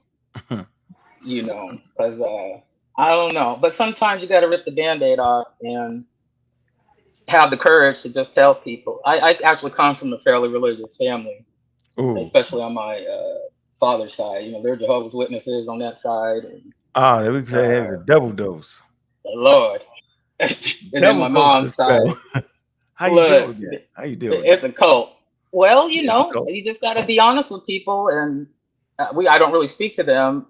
You know, the Baptist side, they're not quite as zealot, but they're up there, and they just, you know, they don't like getting in arguments with me because it makes them think, and then people don't like to think, so all their little sensibilities get all hurt, and then, you know, try to clown. And I say, bring it. You got some evidence? I don't care about your feelings. What's proof you got about anything you talking about? Facts. So, Evidence. you know, so what's that? Evidence driven. That's That's what it. we adhere to. And most people are too lazy, number one, Facts. to just take 10 seconds to Google something. But, you know, but they'll Google everything else and believe that. So I don't know. I do, you know, I really actually got into a lot of this, the whole pseudoscience area by kind of, I don't know, about 5 years ago, I was just scrolling around, everybody's at COVID and everybody's at home. You just end up going to certain parts of the internet, you know, and YouTube you never get to because the algorithms are just running over time. And I ran across a flat earth video and I was like, what is this? A spoof? What is this? And it came to, you know, over time, about 6 months in, I realized like there's actual people right now in 2020, the 21st century, think the earth is flat. Yeah. And most of them are in the United States and parts of Europe too, and South America. And I don't know. I just can't get over it.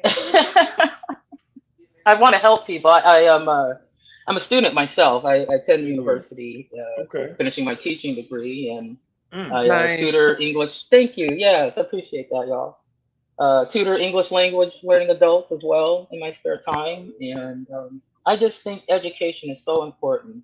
And especially as Black people, you know, our ancestors, you know, you can't just imagine the turn of slavery at Reconstruction and finding educated people enough to teach people how to read, to even go to school, and what a privilege that is to be educated. And I don't know, somewhere in the last, like, I don't know, maybe 10 years or so, it's just become this weird thing that it's not cool to be smart, or, you know, it's not cool to be educated anymore. And that's not how it was when I grew up. I'm 43. You know, I'm not that old. And I just see that, I don't know. Well, maybe y'all have some thoughts on it. I certainly got some thoughts on it. That's why I actually, you know, moved into the space and created this space. Because for some odd reason, consciousness was the vehicle at which we disconnected ourselves from science and education. And science overnight became the white man science. And melanin became the high level focus, not the understanding of the chemical elements that go into producing melanin, the 3 different types, none of that, but just the complete pseudoisms and foolery. There was nobody in the space. So, you know, I say, well, this is going to be my lane. And so from that day forth, I've been fighting against the inconsistencies with the misinformation and trying to get young brothers like that into school. And the fact that to hear him say that, you know, he want to get in school, I was like, damn, you gonna fail. I know. I was like, you cold, you cold. Oh, yeah, but no, don't do young brother like that. Yeah, but I said it. You gotta tell him the truth. If you go in there, you go in there with that nonsense. Yeah, you're gonna fail. Boy, if you sure you're gonna be, money, you know, you want to make, you know, you want to have the opportunity to not only just get educated, but you meet, you know, make new friends, and you meet a lot of different people. You never know who is going to be in those circles 5 years from now, 10 years from now. And people remember, you only have time to make one good first impression sometimes. Sometimes you can bring it back with a lot of hard work, but you don't want to just, you know, be behind the 8 ball going in all excited and then get the wind taken out of your sails because you're an idiot. Like, I said it. I'm sorry, but he kind of is, and I've gotten to the point to where I don't sugarcoat stuff with people anymore. I really have come too far for that nonsense, and I just tell people like, that's stupid, right? I was like, you sound dumb. Well, why is that dumb? Because this, that, and the third. Boy, to that point. Hey. And I do try to, depends on the vibe I get back to. You just want to come with your, oh, this is a fact, 100%. I said, first of all, there's no proof in science. There's evidence. Let's start there. Let's talk about what is science, the scientific method. Just the fact that we're on the internet right now. Correct. Is proof science is a thing. So, I just think that pseudoscience opens the door up to other conspiratorial thinking, and everybody's out to get you. Nobody's telling the truth, and I think it's very dangerous, actually. Just from the sphere that we're living in right now, of all the misinformation and crazy ideas that people have that they think are true. I think it's quite dangerous. It is dangerous. Always has been. Is in direct opposition of education. And so I got twins, and they went and got their degree, and they teach. All right. I got my daughter, she on her way to medical school, and my other daughter, she just changed colleges. She's got a full ride, right? She just opened basketball previous year that she got a full ride now. And so I'm working with my other son. So it's always a premium education, and the foundation I laid for the children was STEM. I didn't tell them what they had to believe or how they had to believe. I just simply gave them a foundation in STEM. So I think I want to represent the change that I want to see in the world. And so we up with Dr. Oyama Yacht. She has actual STEM camps going on. We're gonna have some. Yeah, I saw that advertisement maybe yesterday or early this morning, and I couldn't like the video or anything. I think it was a type of, maybe it was after the video goes off. I can't quite recall, but I just was so proud to hear that. And I think you said 10 the first year, and then 22 last year, and it's just growing. So I just can't commend you enough for really making those baby steps just to get awareness. Yeah, maybe it is only 10 or 12 kids or 20 kids this year. That's now. 10 years from now, it might be 1,000 kids. And then, all over the world. And on a more global note, American children and education as a whole, even as undergrad, until you start getting really out of undergrad, we're starting to equalize. But the elementary K through 12 have some of the lowest scores long before COVID happened. Of other places in the world that don't have the resources the United States has, doesn't have the abilities with technology and things like that, and are heads above where our students are.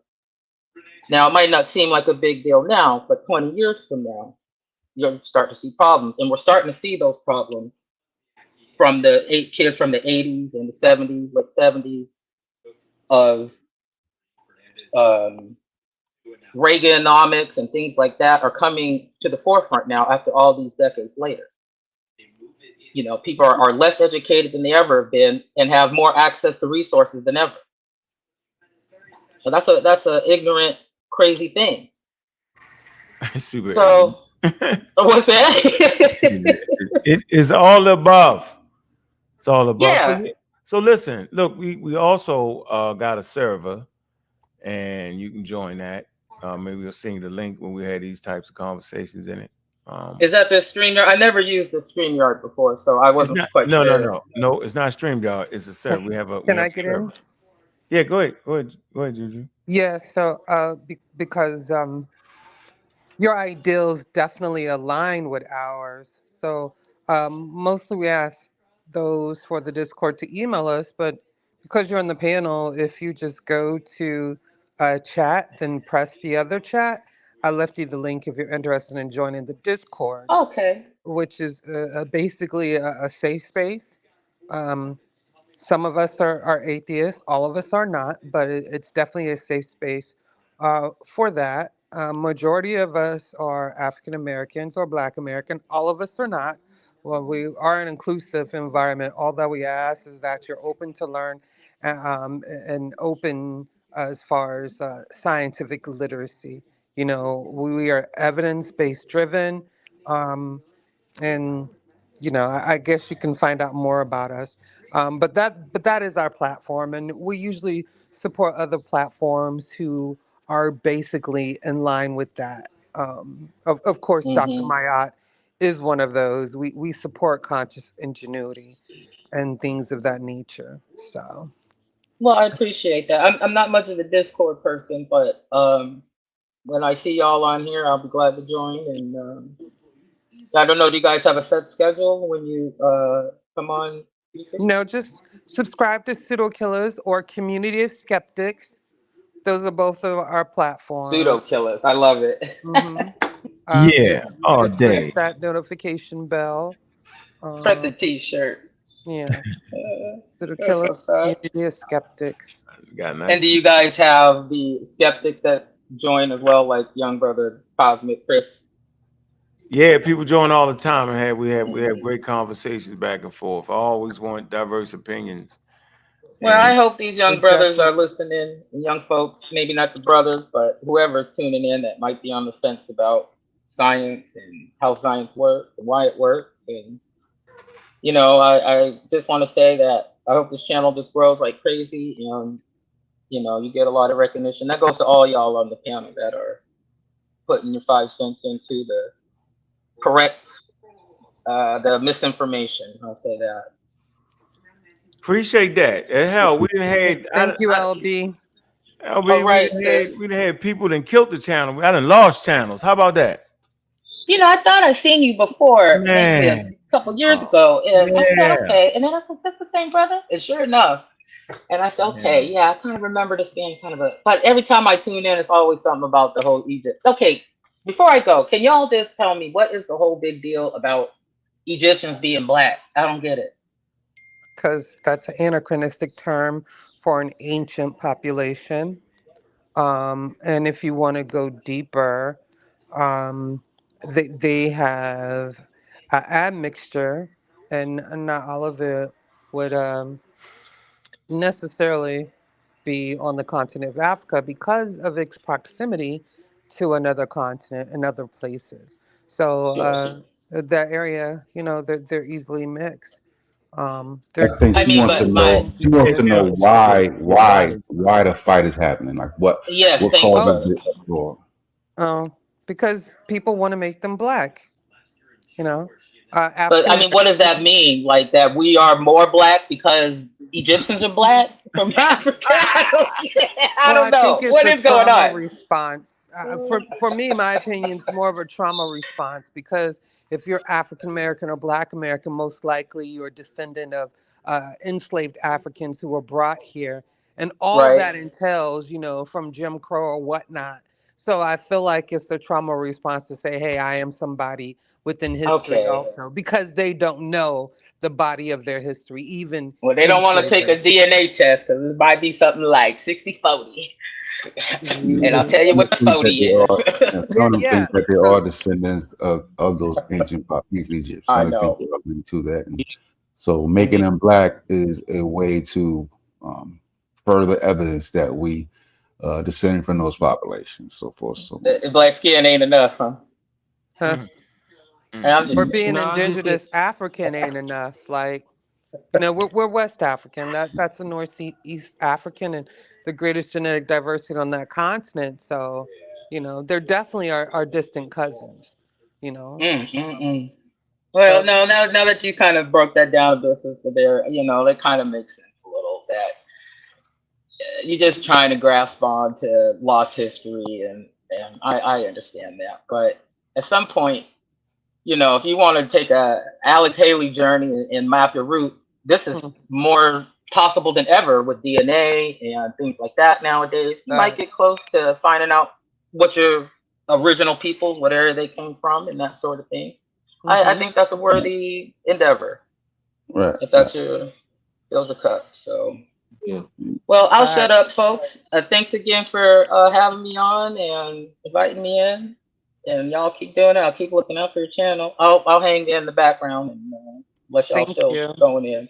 Yeah, you bet. Y'all have a good day. It's good Appreciate you talking too. to you, LB. Yes, Enjoy the thank you. tour. You too. Yep, right on. Right on.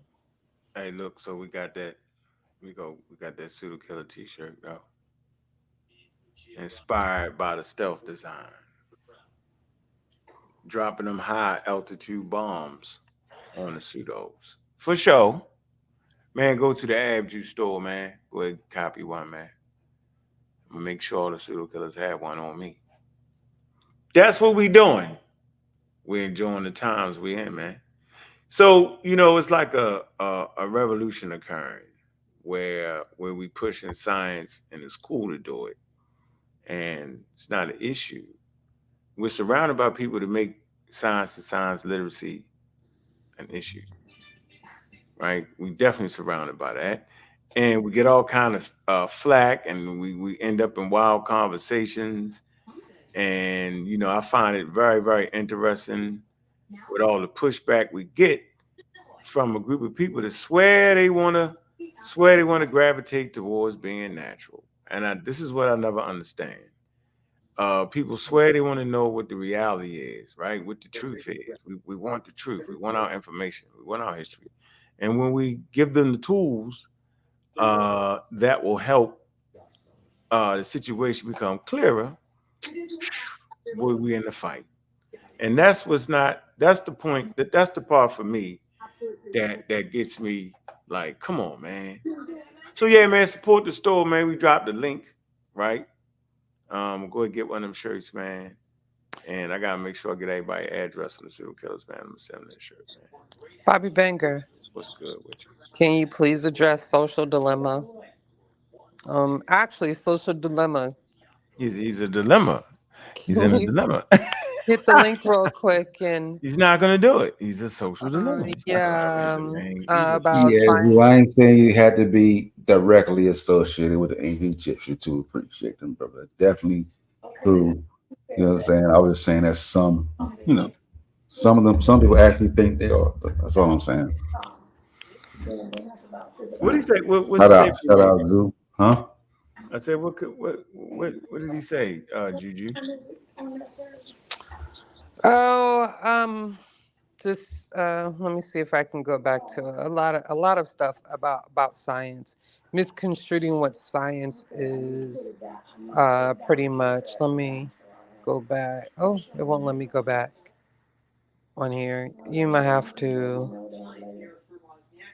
You have a question like, is science 100% correct? The answer is no. No. No, it's approximate. In the conversation, it's approximate. Oh, it says science never knows anything. It's always evolving. Okay. Science is science ever 100% correct? He talked about his college, but it's late. It was a long, drawn out little discussion in the chat. Yeah, No, good, science is approximate. Social dilemma. If you see anything that says science and is 100%, most likely it's pseudoscience. He deals with it. Right. And that's how you can actually tell science from pseudoscience. Pseudoscience starts to sound like religion because, like they say, Jesus Christ died. Not for absolute. your sins. Yeah, Jesus Christ died for your sins. Mm-hmm. And how did he die? He died on a cross.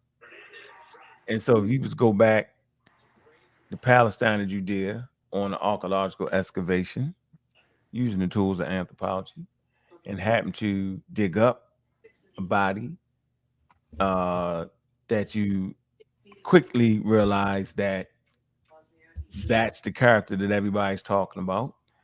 And you do an examination and find that his chest cavity had been caved in because he got ran over by a Roman chariot.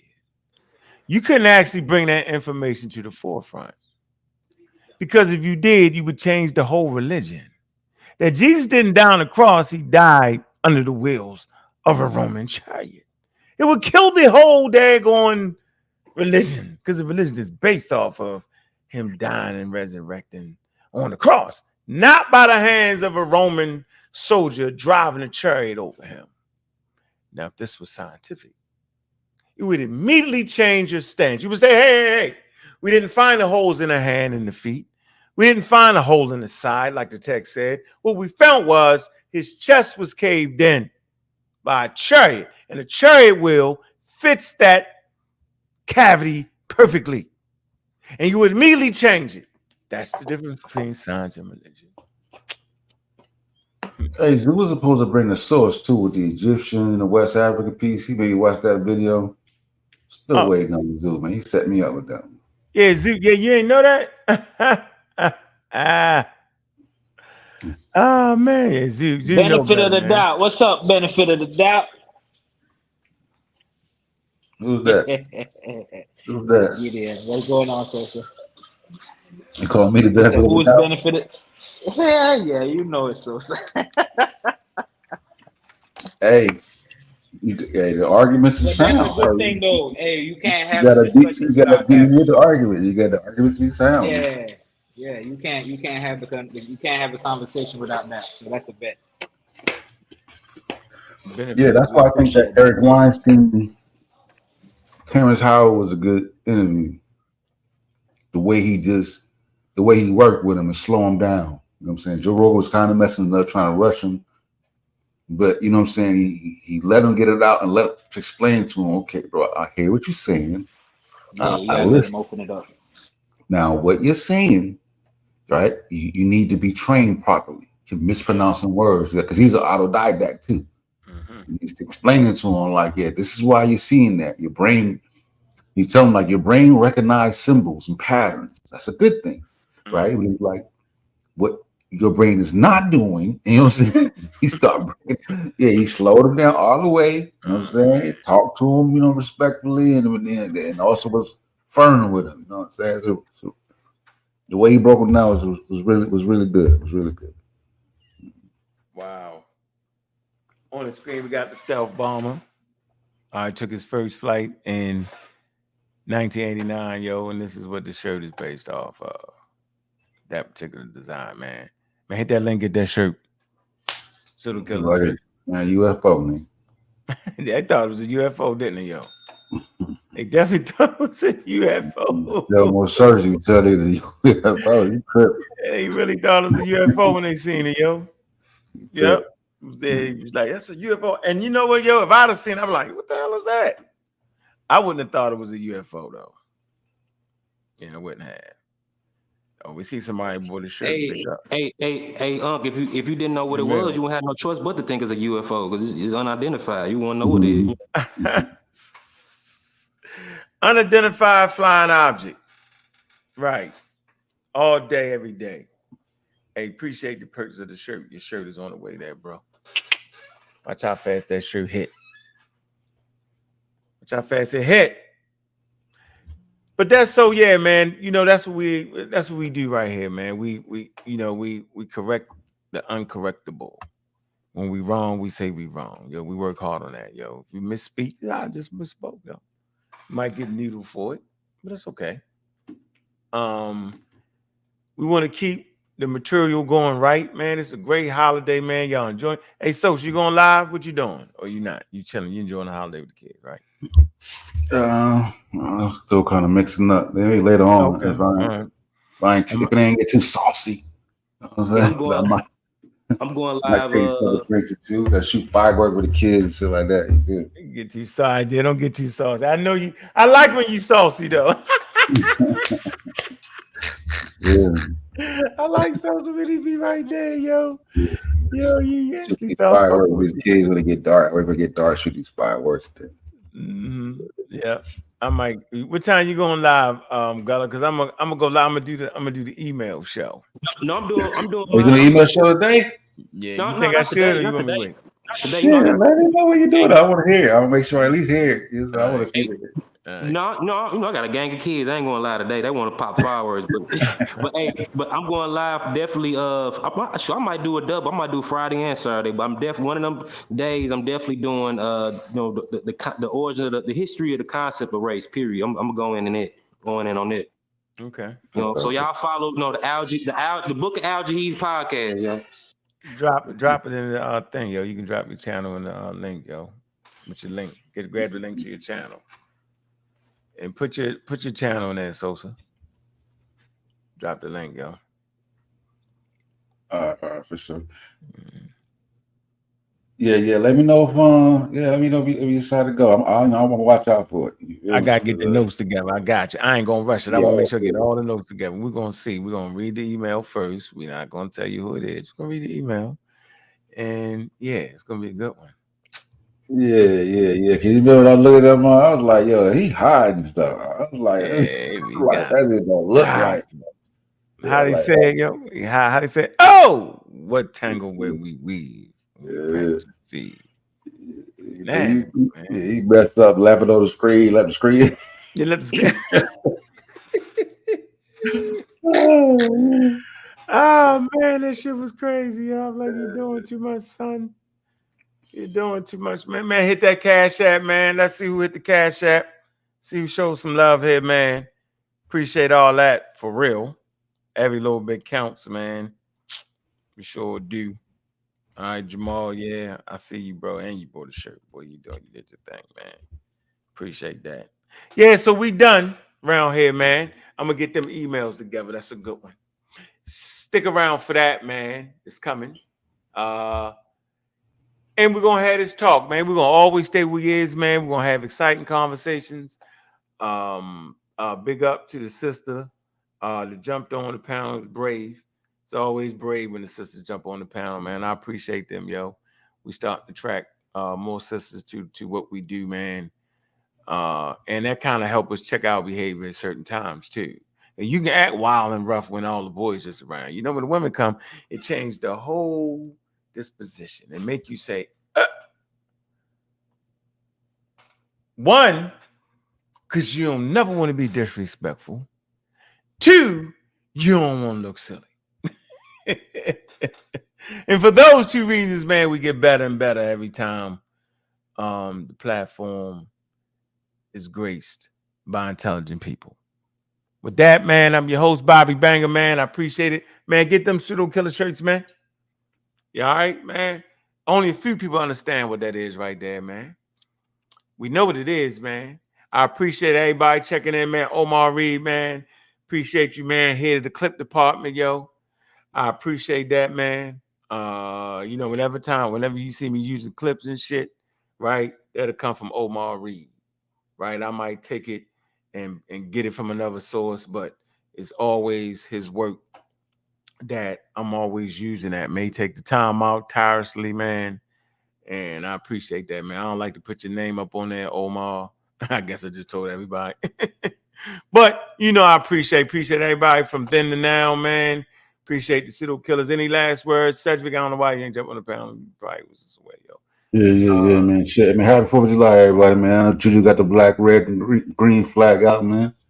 Shit, you know what it is, man. Peace, y'all. Peace. You already Peace. know. Got that flag out, yo. Really, Juju, what you doing? Yep. Why can't you just cook something? Why can't you just barbecue and forget about the black and the red and the green? Man, my 4th of July was Juneteenth. Oh, really? Why can't you do both? I can. I'm gonna go to the pool. Oh, I hate the pool too. Sure, I'm gonna go to the pool. Okay. And chill.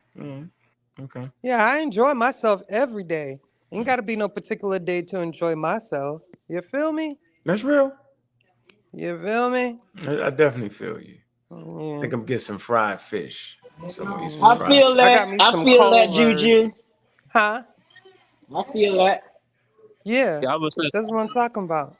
I got free time. So, you know what I'm saying? I don't be tripping. I just be like, it's a lovely day every day. I mean, ain't no animosity.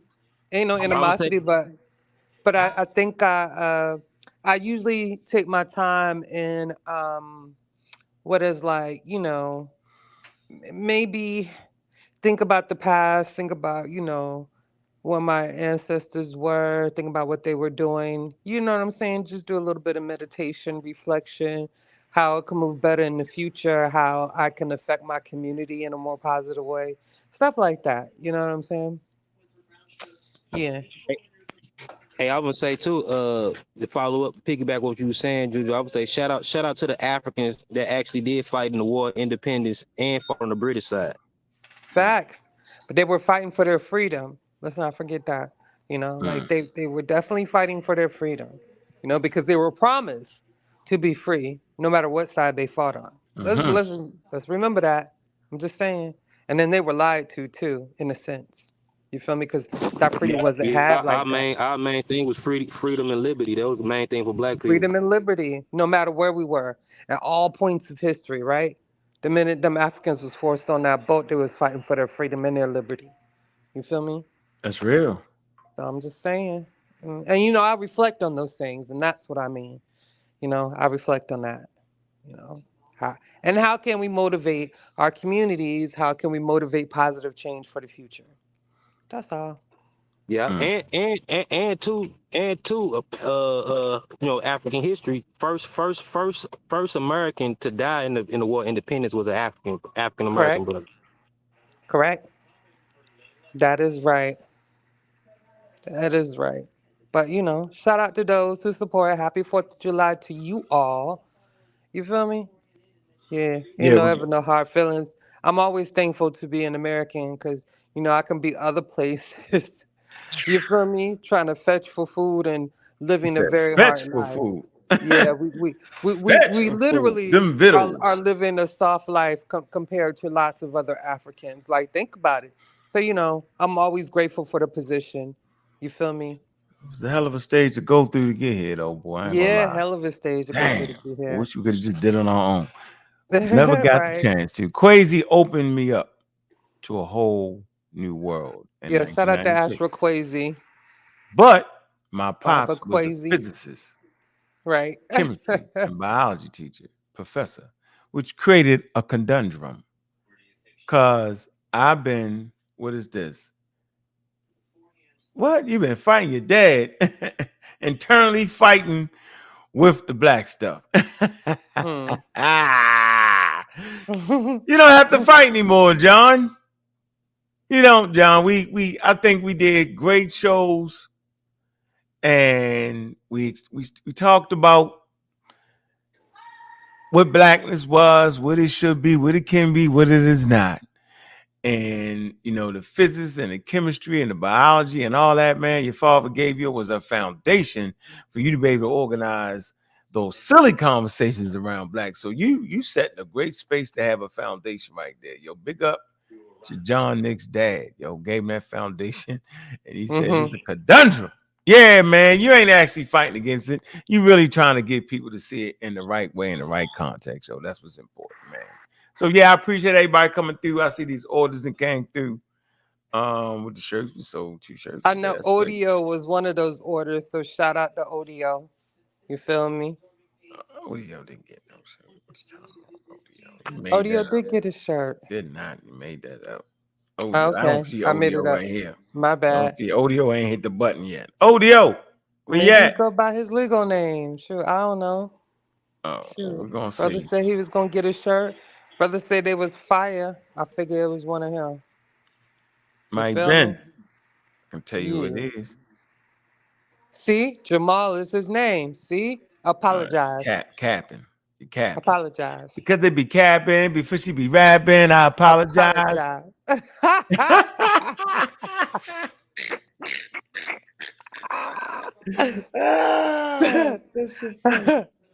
I'm sorry. We're a fool. I can't help it. I know I'm low key crazy. It's like for real. No up key. High key? High key? Oh man. Sure. They got the product.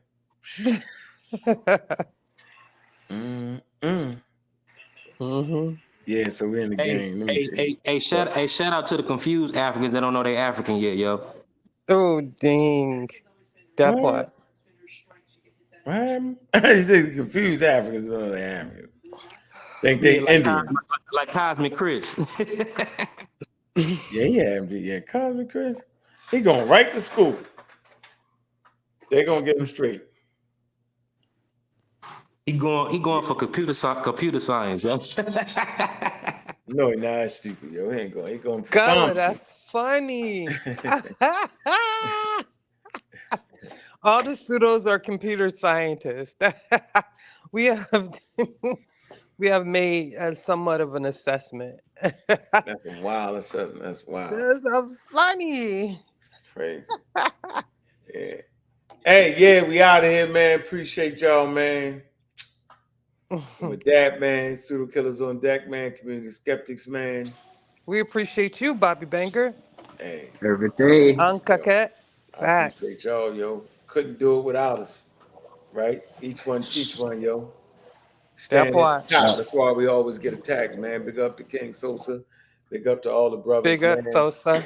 Everybody that started their channels, man. Wish everybody success, man. And, you know, we got this lane tied the fuck down. Never forget that. And with that, we out. We out of here.